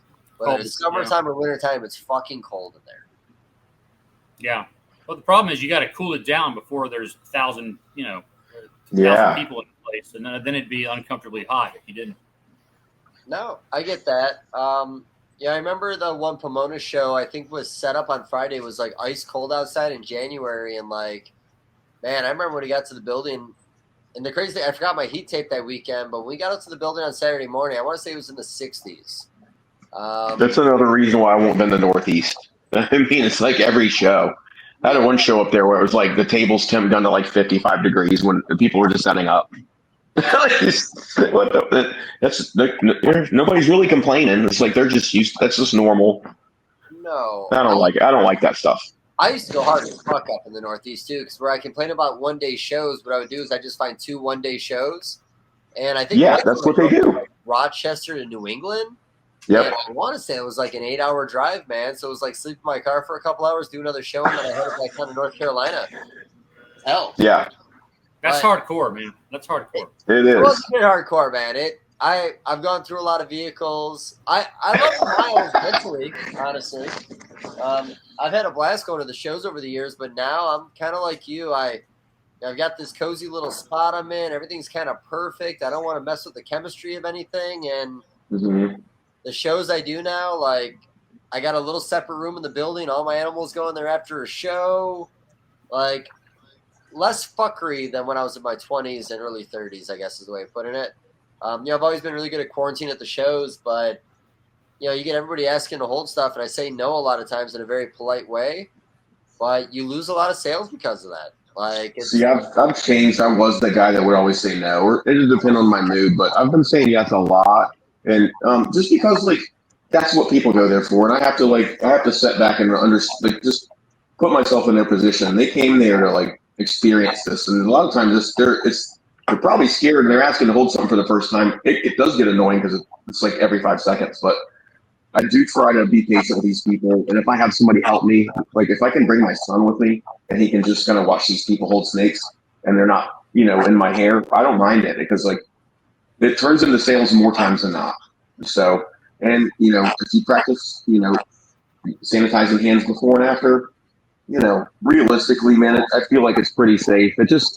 It's just annoying because it does take you away. Like once you get snakes out, it kind of pulls you away from the other 2 tables you have to man. And being by yourself, it does get hard to do. And at a bigger show, if I don't have the time, I just don't have the time to sit and talk to people and let them hold snakes. But that's why people go to shows, though. I've learned how to manage 4 tables by myself on a weekend, but honestly, having help is a huge difference, as you guys both know. It helps. It helps. Having one person helps a lot. Yeah, but I can't be letting people hold stuff if I'm going to go just me by myself. Right. Those deli cups take so much time for my display cases where all my real money's at. Yep. So no, the balance is a little bit of a bitch, and like I said, I usually just go hard and hope for the best. But even Oklahoma City, small show, Bree was on the one table, I was messing around on the displays. We had a great weekend. Like just having that extra partner went really far. I guess is the way of putting it. We got a no-brainer, but I've also. She's listened to me talk so much the last 4 years. She's got my sales pitch down for everything. So I don't even have to say anything anymore. Yeah. It's funny how you kind of work that too. Like you just get your niche and like you figure out once you break the ice with a customer, you can kind of like, it's getting easier for me to like, and I don't come from a sales background, but like it is getting easier to figure out how to sell people or just you already know they want they want it, but to get to close the sale, it's getting easier to do. Yeah, that was one of my dad's tips when it came to car sales. If somebody shows up on the lot, they want a car, they'll buy it and like you. Yep. So, yep. No, I've always used that. Like I said, I try to be as likable as possible. Especially if they have to hold an animal. Most times they are wasting your time, but they're you just gotta treat everybody like they're not wasting your time, because if you treat them like they're wasting your time, you already wrote them off. You won't sell anything. You won't sell anything, right? My favorite sales talk about are the time where everybody counts somebody out at a show and then he comes to me and buys a bunch of animals. Yes. Right. He's trooping off. He used to tell me, I waste my time with people. You used to say stuff like that. Maybe I spend a little too much time with certain people. And then they there is you have to feel. If you do have to feel them out. If they're gonna stand there for 2 hours, I will watch you stand there for 2 hours, 3 hours. There would be. What was it? Was it a pop show or was it Nashville? There was a guy there to talk to you for like 8 hours. Oh, that was Nashville. Just stand there and talk. I don't have it. I couldn't do it. You're a special talent. You can sit there and talk with. You can entertain somebody for that long that maybe not even spend a dime with you. Yeah, true. We talk. But here's the thing. But I have 4 tables, and I have 4 tables of customers that I have to take care of. Yeah. No, that's cool. Sometimes I do also. But no, you do. I find, upfront with these people because I do have a lot of people that come to my table, and I don't want them not to. But you know, when I look out of the corner of my eye and I see I got to be doing something, I let them know real quick I'm walking away. Right? Yeah. You know, I don't hold back on that kind of stuff. I'll in the middle of a conversation, I'll stop and I'll be like, "Hey, I'm walking away," and they're hold that thought, right? But no, I'm a conversation guy. You know that. I'll talk to anybody for a long period of time, and a lot of times I appreciate the conversation. No, for sure. But like you said, it shows you like you do have to have those boundaries to be like, I'll be right back. Hold that thought. Find a balance. You do have to do that. Yeah. Yeah. Like I said, abruptly walking away from somebody to show when they clearly see you're doing business, if they've got any qualm with that, you know, kind of get the fuck away from my table. Sorry. Yeah. Sorry, bud. There's a balance. But no, you're right, man. I'm not talking to motherfucker at the shows, and you know, sometimes it doesn't really get me anywhere, but when it does, it feels good. And honestly, I remember those sales over a lot of other ones. Mm-hmm. Yeah. So, Marcial, when you bought all those vision cages, were they an arm and a leg, or have you been toting those things around for 20 years? Man, I haven't bought one of these in probably 15 years. These are built to last, dude. Yeah, I have like the very first. I bought two or three of these are from '98, and I don't even know which ones they are. They hold up. They're not a different color. They match. Nah, man, I love them. They're not like, you know, great for like display, and you know, like they're just utilitarian. They're not great for lighting. I think you could probably light them well with LEDs, but they just always seem dark, like shadowy, real dark, you know. Yeah, for sure. But when I first had them, I had lights in every one. You know, back when I had, you know, less animals, and at some point it was like, you know, fuck it. They would, the humidity would get to the lights, and I haven't tried LEDs. Which is probably a game changer. It is. I have LED strips in my cages, and man, they're so well lit. Like it really illuminates them good. Yeah, that's the only downside is that. But I like how they have all the different ventilations. Most of mine I ordered them back in the day without the heat shroud. So they don't have that drop down. Oh, that was like that dome for the ceramic light or whatever you could put in there.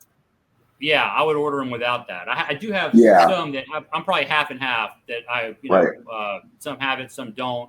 But I like that they have there's a vent in the back, and then there's a vent in the center. And like for a stack, like this stack here, you know, the top one is getting a shitload of ventilation because there's a ceiling fan above it. So I just put tape over the duct tape. You seal it off. But the ones at the bottom, you know, I still tape them, but not as much. You can kind of just play around with it and kind of get them all equal, you know. But man, I love them. You can't destroy. You can't fuck them up. They last if the glass breaks, you can just go buy a couple of glass panes, you know, like cut to fit your door. I will say that now they're fucking crazy expensive though. Like I want to say a new one of these like arboreal ones is like freaking, I don't know, $750 or something like that. Holy shit. When I was buying them, they were like $250. Yeah, they couldn't have been that much. Yeah. I think when the new buyers got the company, I don't know if it's just because the cost of goods went up. It was just a timing thing, but I think maybe they're trying to recoup a little bit of their initial investment in buying that company. But no, it really is probably the best cage the industry has ever had. It's indestructible. It's really can be used for a lot of different things. But I just can't justify that price anymore, man. You know, I remember buying like 5 or 6 footers back in the day for $200 a piece used at a show, and like if I only knew today, I would have bought 100 of them back then. Yeah. The only downside is that, you know, you can't really, I mean, you can, like a lot of mine, I've drilled a hole in the top corner where you could take them outside and hose them off. Because if you get water, like a ton of water inside of them, there's not a great way to get it out. You can't, you know, it's that big lip in the front bottom. Yeah. So, you know, water, like I said, I've got a hole drilled in like the top corner where I can put them upside down and the water just kind of slowly drains out. But man, other than that, I love them. You know, I've got so many of them now. I would not change them. You know, if I get any more, I'll buy new ones, even if I needed to, even at $750. You know, you don't want to go with a whole new look. You know, might as well make them fit match. You know. Yeah. No, that's cool though, man. Like I said, I've always been a big fan of those cages. You don't see, you know, as many people as you see with them. You don't see that many people with them, in all honesty. In my opinion, I don't see them. Well, they went out of business for a while, right? Like I'm pretty sure they weren't selling them for a while until the new owners bought them. At least I didn't see them. Was there a time when have they always been available this whole time? So because I've never really been looking to buy them, I've never noticed there being a gap in production with those guys. I mean, there very well could have been. I don't know exactly where they were getting that stuff made. I know the process. I think it's like vacuum molding.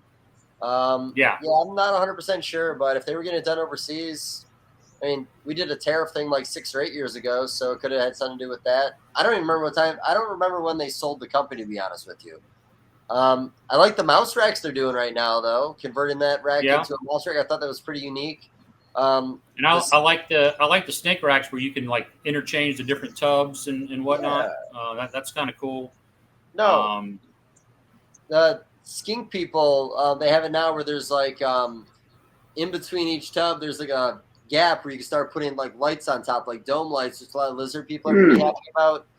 The only problem is you have like a B35 tub and a CB70 tub, and like me for skinks, it'd be nice to have that feature, but they need a bigger tub, in my opinion, than a CB70. What, your blue tongues? Yeah, that is a little small. Yeah. Pros and cons. Let's see. What tell me some more highlights from the show over the weekend, Marshall. Anything you were pretty excited about? Anybody you got to run into and talk for the first time? Yeah, I always like talking to Danny and Renee, Portuguese pythons. They're big ultramel people. What the ultramel blackhead combos? Yeah, I did catch that table, man. Those was pretty sharp, man. That was one of the ball python tables that I was impressed by. We did them kind of the same year. They may have done them before, but like the last couple of years, I've concentrated on getting the darker genes into the project. So blackhead, confusion, black pastel, cinnamon, anything that'll just amp up the darker colors. The darker tones. Yeah, and they did the same thing. And they had some cool blackhead combos on their table this time. KG, always like seeing him, talking to him.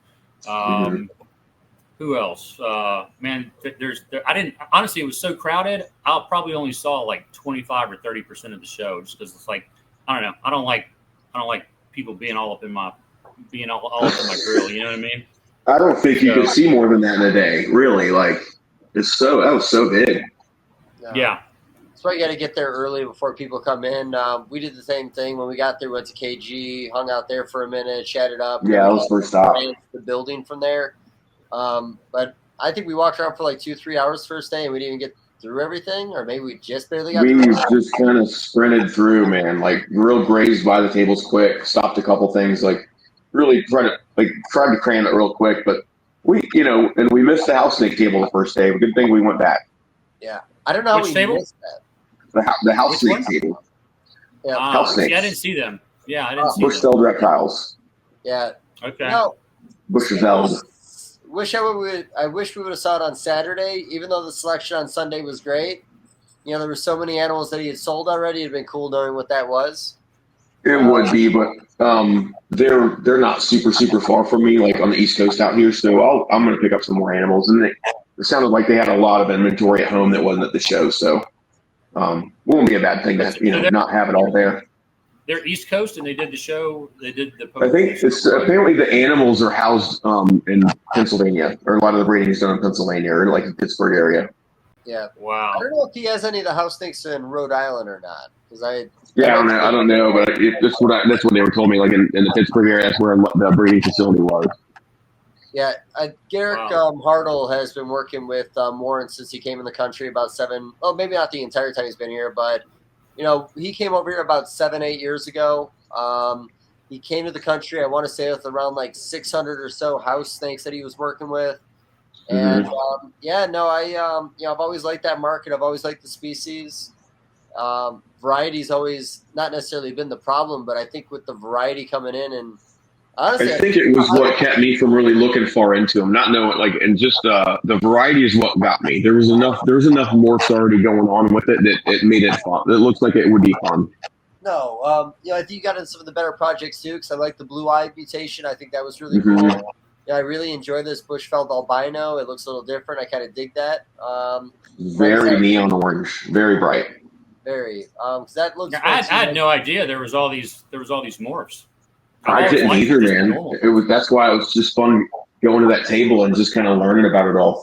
I've seen house snakes around before, but they were just normals, and I don't remember really being that taken back by them as a species because of the mutation. Because the normals are cool, don't get me wrong, but I'm a mutation guy, So the fact that there was enough in there that made it, there's a ton of variety just within one table of house snakes. So I just think it's gonna be fun. You might like Amazon tree boas. For sure, I like them. Absolutely, yeah. There's a ton of variety, even in one litter. I would like those. They don't take up a ton of space either. No, the only problem is they're. Yeah, I got it. I got a couple. I've got. I say a couple. I've probably got about 10. The downside is they're fast metabolism. Not handleable. Yeah. They're semi. They're not as bad as you would think, man. Like they're just they're very alert. They're very alert. They're very it's not like the chondro. Like how when you clean a chondro tub, you just take the perch and sit it there. And they just don't care. While you clean. Right. These guys, you sit the perch down and you turn around and they're moving behind the bookshelf. Yeah. Tangled up in the tables and whatnot. But they're just very alert. You open the tub and they're like all up in your business. They want to know like what's going on. They don't just sit there. But honestly, I've never been bit. I don't think I've ever been bit. Really? Okay. They'll do the bluff thing where they'll close mouth strike you. Now all of mine are captive bred, so that probably makes a difference. I'm sure it does. My biggest beef with them is just that they shit too much. They eat. Okay. Almost like a colubrid. Tree colubrid. Yeah. You messing with any of the mutations, or are you just going with the really nice line bred colors? No, I've got all of them. I say I don't have leucistic, but I have calico, I have tiger, I have leopard. That's cool. Yeah.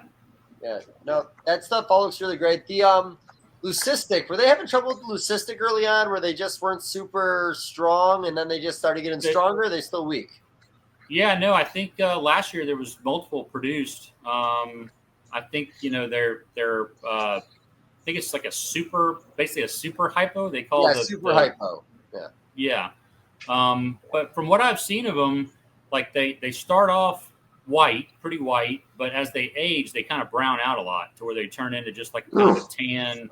Yeah. So the adults aren't nearly as cool looking. From the ones that I've seen, there's probably different ones, right? But the ones that I've seen, a lot of them tend to. You see them as babies and they're like really badass, and you see an adult and it's like, that's like. They still have the big blue eyes, though. I mean, their eyes look good as adults, at least, right? I think the eyes are maybe the eyes are black. I don't know. Like I said, I don't have the leucistics, and I think there's still a lot to be discussed, learned about them. I think there's definitely polygenic traits involved with the recessives because, even within like look at like calicos, for example, some are real bright red, some have a lot of white. I've got one that's turned almost, 100% like just jet black. So I think that there's different, other genetics at play besides what you're necessarily breeding for, right?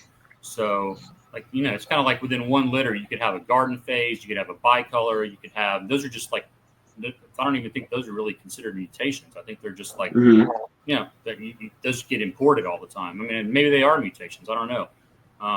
But there's just a lot of variety, and then like you think about like you get a really nice, like tiger, for example. Some of them have white stripes. Some of them have black stripes, and they come from the same litter. So like what causes that? Like who knows?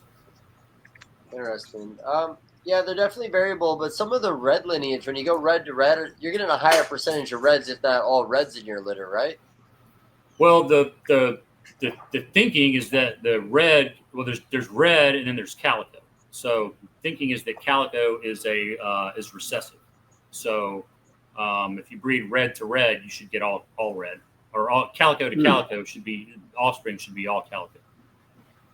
And I think that's proven true in the one pairing that I've done, calico to calico. There was like 6 babies, and they were all calico. Okay, tight. And that community's done stuff like there's been tiger calico stuff done in that community. Yeah, I believe. yeah. There's tiger tiger leopard, which is a liger, which is kind of cool. There's I have tiger calico. Well, now I want to get a liger Amazon. They're pretty cool. Yeah, they're pretty cool. I like some of the Amazon stuff. If I was gonna fuck with it, I'd probably stay away from the cheap animals. I like all the garden phase and some of the old school stuff, but with some of the yellow lines out there, like you said, the leopard, the tiger, the calico. Is there a stripe line, or is that pretty much just the tiger? Tiger, yeah. Okay. And they're still finding those in the wild today, right? Like I've seen some pictures of some tigers coming out of the wild still. Leopards, probably. Too. I mean, I'm pretty sure leopards get imported occasionally too, and they're recessive, But yeah, I'm pretty sure that they get imported. So yeah, they're in the wild. Is there a super on the leopard or tiger? Well, the tiger is recessive, so it's just there's no super. It's just a recessive visual or head, and then the tiger. Honestly, I don't know if there probably is. I don't know that they look any different. But I don't know. I don't know enough about it myself to say one way or the other if there's a super form or not. But that is a incomplete dominant trait. Okay. Tiger is, and the thinking is that calico is recessive, leopard's recessive, the hypo or leucistic is recessive. And then who knows how like the bicolor garden phase, how all that is passed down. Can you call the hypo recessive when it's a visual het? Oh, good point. Yeah, I don't know. Probably, I guess not. I guess it's an incomplete dominant also. I mean, all that is just verbiage anyway. We're talking heterozygous and homozygous, really, if you want to be technical. No, fair.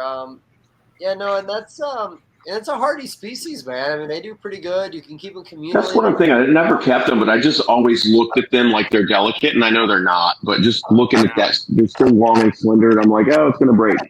That's just the way I look at it. Like, I've had colubrids that are thin-bodied. Like, I don't mind that, but man, the fact that there's all those not that there's a lot of mutations, but that variety in those is really appealing, to be honest. Like that in there, arboreal, that is a really cool species. Yeah. Yeah.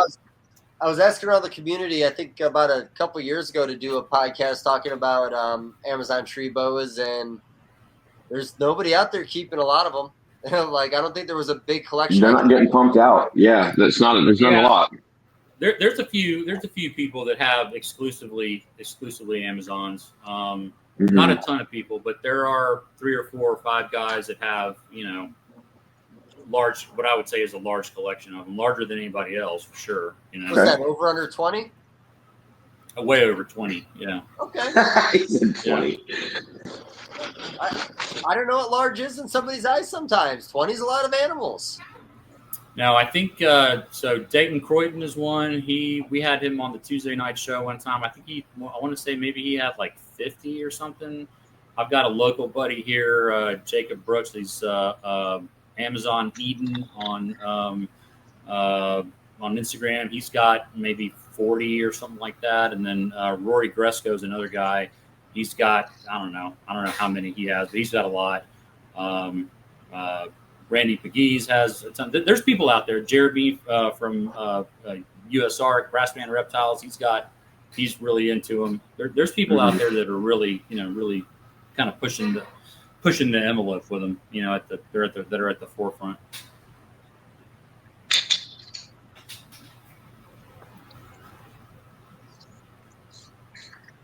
Hey, Dave, you're on mute. Yeah, we can't hear you. You talking, buddy? I was talking. There you are. You're back. No, you're talking again. Well, I was asking market value, man. Like, what's the tiger stuff going for? And I know everything's graded on like a curve of quality. Sure. Yeah.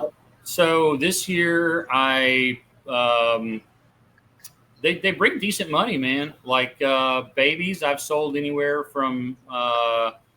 Let's see. I guess it was last year. I produced some. I bred a leopard to a tiger het calico, and the tiger het leopards went for, as babies, I want to say $800 a piece, something like that. And then I've also sold some. I hold a lot of stuff back.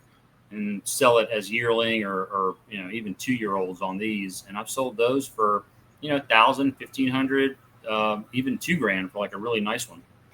So, I mean, they bring decent money. Yeah. I feel like they're getting more popular, now too. Just the morphs. I don't know if it's the morphs. Everything that's not a ball python is getting more popular just because of everything was so ball python infiltrated and focused on everything else right now is like, ooh, what else is out there? And I'm one of them, Yeah. Yeah. So what about your chondros? How many do you have now? Man, I only have 6, and I don't know that I really want to get to any more until I breed the stuff I have. I'm just going to keep it real small, breed what I have. When will your stuff be ready to breed? I have a female that's ready. I'll try her this fall. She's a wild caught, but she's older. She's like 8+. Not really sure, but she's a wild caught adult female biak. I'll try to pair her this fall. She's definitely big enough. She came to me pretty thin, and I've got about a few extra 100 grams on her than like the 8 months I've had her. So she should be good to go, man. I'm comfortable with that, and that'll be the only female I have that's old enough. My designer stuff's my oldest designer stuff's 3 years old, so I got a year or 2 left before I could even consider them. Any of the super nice ones that I've seen you post, are those males or females or what? So yeah, I have a trio of the melanistic blue line stuff. So I have a 1.2 all sibs from that. I have a really nice high yellow female that came from black blue lineage. She's 2, and then I just bought a really nice calico male from John Irby. So that's 18. That's at 18 months old. So I got time, man. That's a passion project. I have no rush. If I'd like to breed them, but I'm not. If it happens, it happens. I'll do everything I can. What are you going to breed? Which male are you going to use? Well, the only male I have that's mature is the melanistic blue line. It's a Wrangler to Storm. It's one of John Irby's males, Wrangler, that very prolific males produced a lot of. He used that male a lot in a lot of his projects. So. He bred my female, which is she's actually, when you look at his Facebook, Mid-Atlantic Arboreals, my female is in his cover photo still to this day. So she was a really special female. She passed away after she laid her first clutch with him. But I got a trio from that clutch, on one of the better females from that litter. So I'm happy with them, man. But they're 3 now, and they're gaining blue they're getting close to 3. They're looking more blue now than they have. They have a lot of melanism though. They have a ton of black on them. Even the male's not as blue as the females are, but he's got a ton of black on him still. So they'll throw and they're from really high blue, really high black lineage. And then Wrangler's thrown a lot of high yellow stuff in the past. So John has some animals at his house from Wrangler that are high yellow and blue. So there's just no telling what even that male to a red faced biak. There's no telling what I'll even see out of that.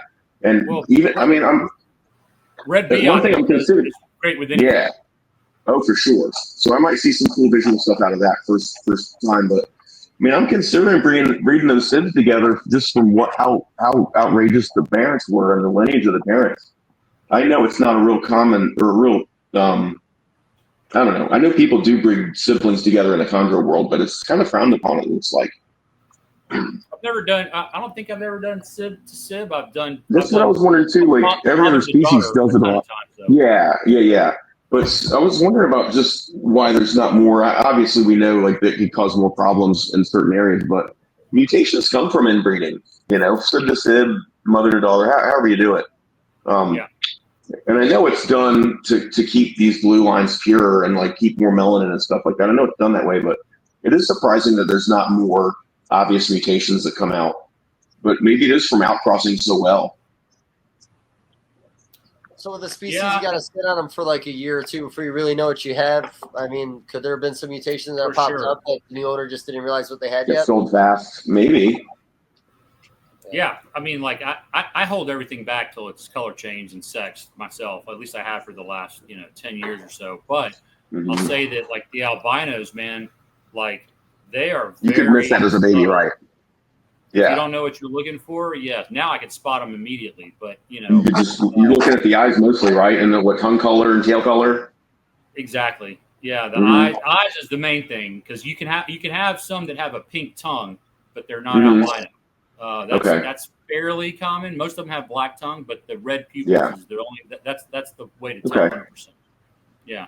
Have you guys ever like taken a couple of just the pink tongues that are non-albino and bred them together to see if that was some kind of like maybe marker for a mutation?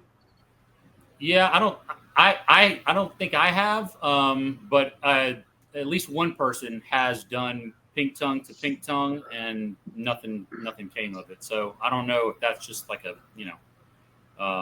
every albino that I've produced has had a pink tongue, but I don't know that it's necessarily tied to the gene or anything.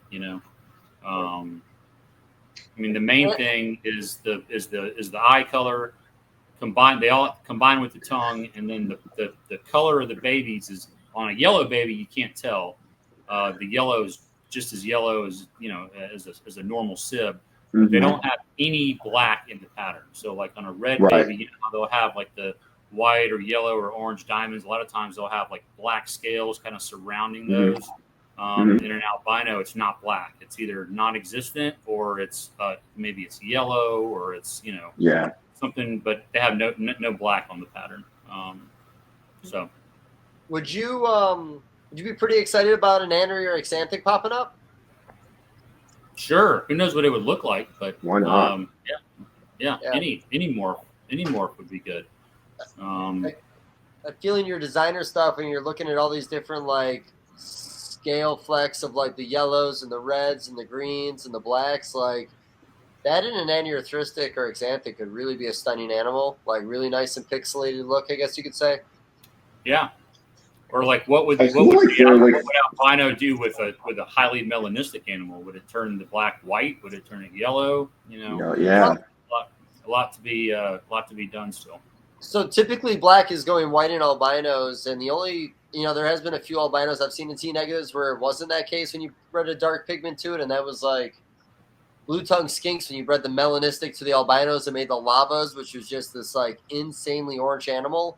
But when you looked at the melanistic skink, you could see a color tone underneath the scale almost. Underneath the melanism. So once you remove the melanin, like there's color underneath it, right? Yeah. So, but no, you didn't get a solid white animal like you would have thought. But no, that's pretty cool. I honestly would love to see an Annery. I talk about that in blue tongue skinks. I think I could do a lot of line breeding with some of the yellows, the oranges, and the reds in Annery, and it actually show up after a couple generations of babies. Not so much seeing like adding color. I might be able to add some red or pink pigment to it, but yeah, I don't know. I like this whole black and white thing being cool in the hobby all of a sudden. Like it was always shit on for so long, but I'm digging Annery and Xanthic everything. Yeah, there's Xanthic Transpecos, and they're cool. They're kind of just gray, gray and black. And I think out of all the morphs that I have, that's my favorite one is the normal pattern Xanthic. I like those. I was going to ask you, but you answered it earlier about mutations.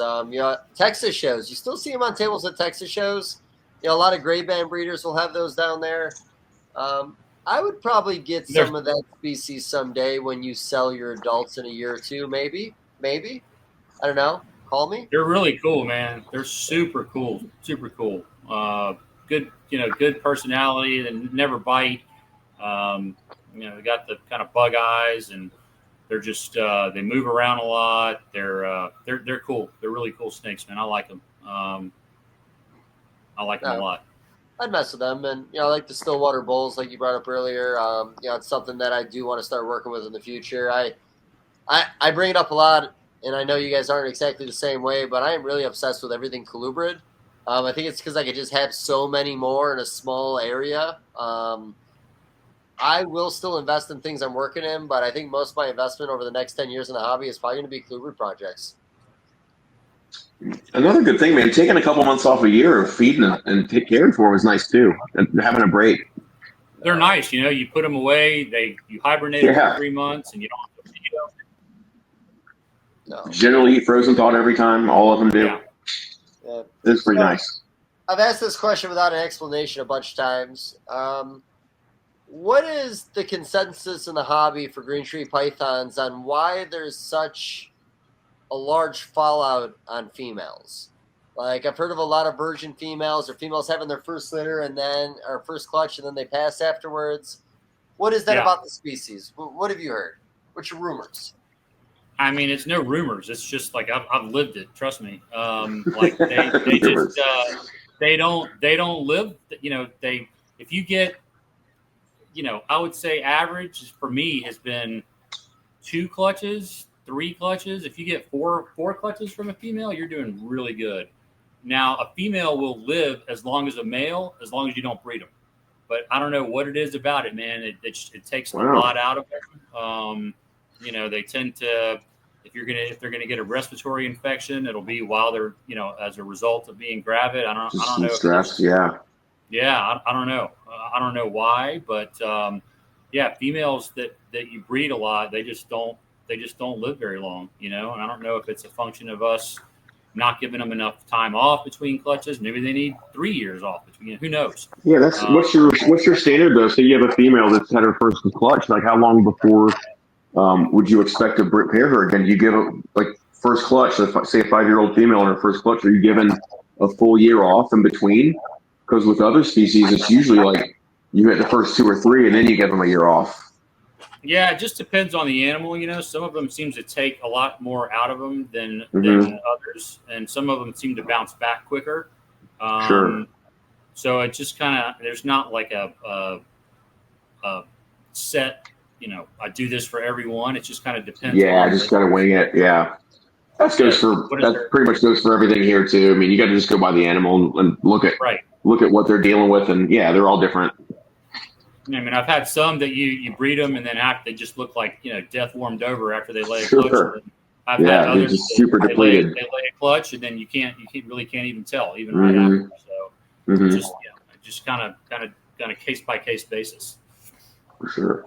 Well, so I don't know if there's ever been any studies in the wild where they kind of look at longevity in females or not, or how they could even do a thing like that. But I feel like a lot of species that have like larger clutches or larger litters have shorter lifespans if you breed them too much.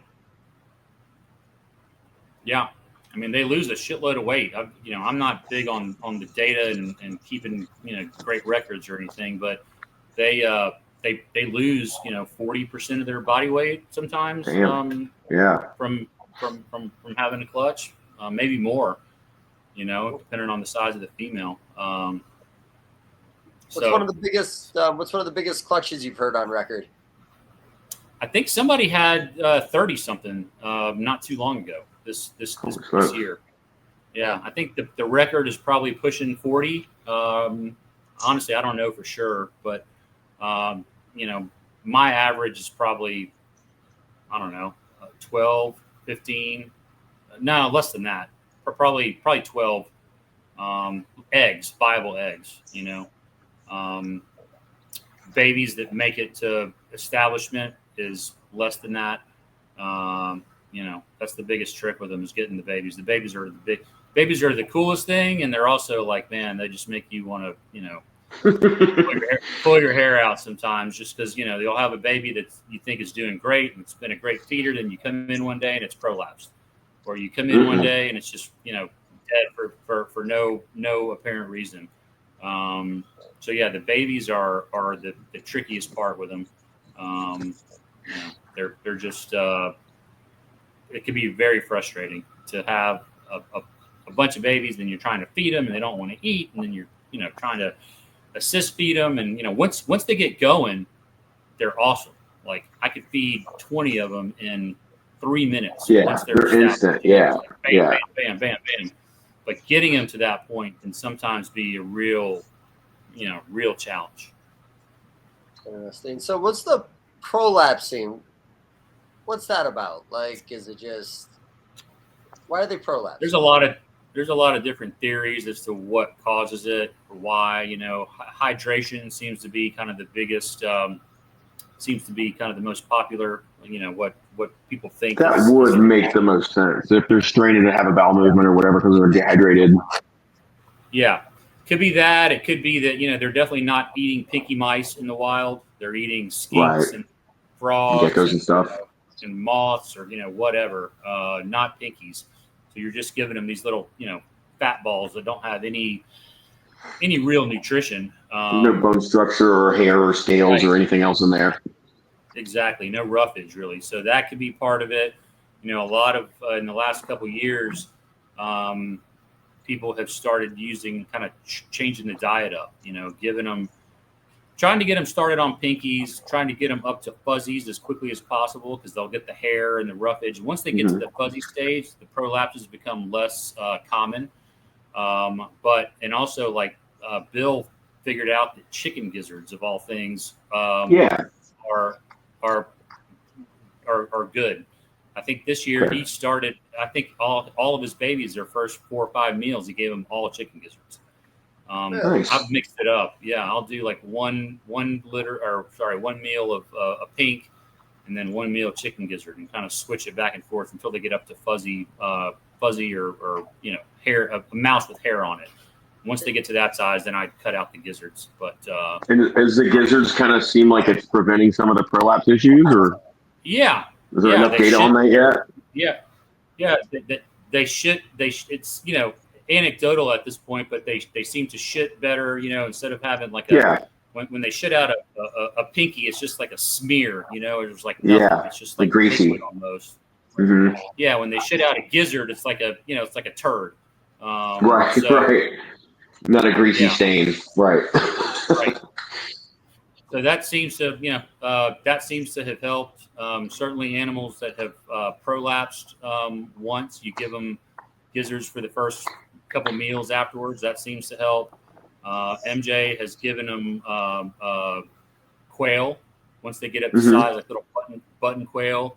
So I'm sure the feathers and the bones help with that. He's breeding crested geckos to feed it. Yeah, that makes sense, man. Yeah.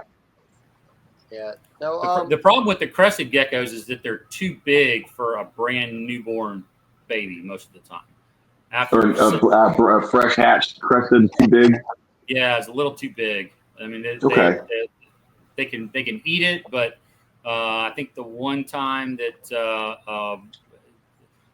I don't have any experience with it, I'm going off MJ, but he got one who was a tough feeder, wouldn't eat anything, immediately ate a crested gecko, and then it puked it up the next day just because it was too big. Fuck. Yeah. That's rough. Did he pull the tail off, maybe? Maybe you should have taken the tail off. Yeah, maybe you can do that. But I'll say this. He said that, he had a baby that he got when he was, maybe it was like 6 months old, never had eaten, assist fed it, tried to tease feed it, tried to really was beating it up one night, trying to, fucking with it, trying to get it to eat, wouldn't eat. And then he was like, he threw a crested gecko in there, and he said, even after being fucked with for half an hour, it's completely harassed, right? Threw the crested gecko in there, and it immediately grabbed it. That's crazy. Yeah. Okay. So, yeah. I'm wondering if there's like some other kind of gecko, like maybe house geckos or some other kind of gecko that would be as easy to breed as a crested. There's got to be.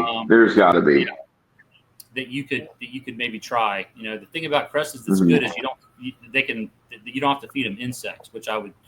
Right. That's the thing, man. If you had to, right.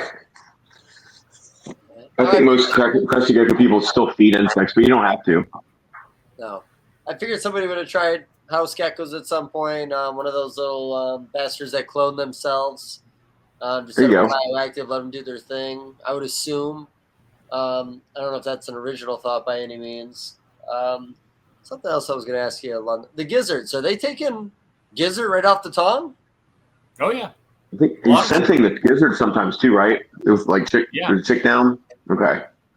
Well, chick down. That's smart, man. That's smart.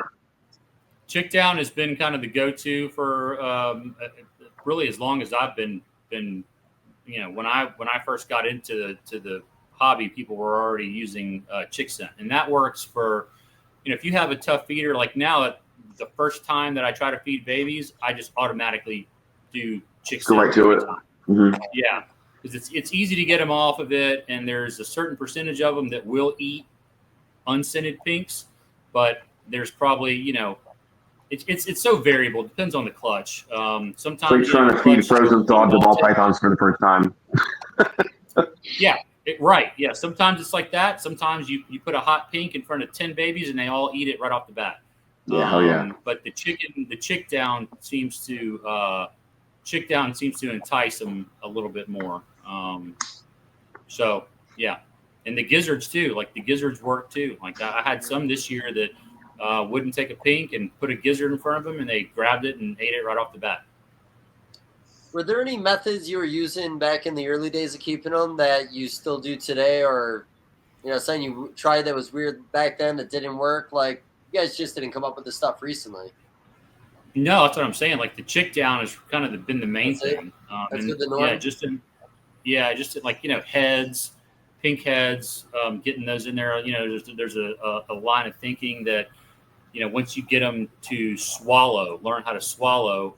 They just learn that. Yeah, they'll grab something and then they instinctively wrap it and start to swallow it. So a pink head, you get it in their mouth, you're not like having to shove it down in there, get it stuck in their mouth, and then finally they get sick of it and they just kind of suck it down. And then the next time you just put they bite the pink and then they just it seems like the swallowing thing, the pinky heads help with that versus trying to shove a whole pink down their throat. So some people do that. I've not had much success with like braining or any of that stuff. Like where that seems to work with Amazon tree boas, braining and getting things like super, super heated up. But I would say the chick scent and the gizzards and obviously the geckos, if you have access to them. People have tried frogs. I hadn't had much scent with much luck with like the frog or lizard scenting. You can buy from I think it's the same guy that does the sausages or whatever. He'll send you a frozen. I think it's basically like a pureed lizard in a thing. You have to keep it frozen, and then you can thaw it's a little like bit a out. witch's potion. Yeah, right. But I've not had much luck with that lizard or frog. So I have heard of people going out and catching baby like spring peepers, little frogs, and having luck with that. We had a guy on the show one time that had done a pretty good bit of research out in the field, and apparently they eat insects too when they're small. Oh shit! Okay. This came up in a conversation where I thought roaches came up. Like they might be willing to eat a roach, or they do eat roaches. Because, the insect thing came up in conversation. I think where they're at in the canopy, like low maybe. They're as babies, they stay low. Yeah, they stay kind of in the brush. And what I heard was moths, but, who knows what else. Okay, interesting. So have you ever tried any kind of bugs? I haven't, no. You ever tried keeping all the hatchlings together and then just putting almost like a little cup of food in the middle and see if there's a chain reaction? These questions are just going to keep going downhill from here on out. It's getting late. All right, that's fine.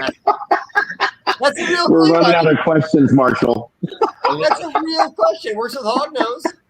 Works with garter snakes too, right? You chop up pinkies and put them in a bowl. Yeah, no, you're right. Does work with garter snakes. I can just see like the incubation tub with like all these chondros perched and then a bowl of pinkies in the middle instead of water. It's just pinkies.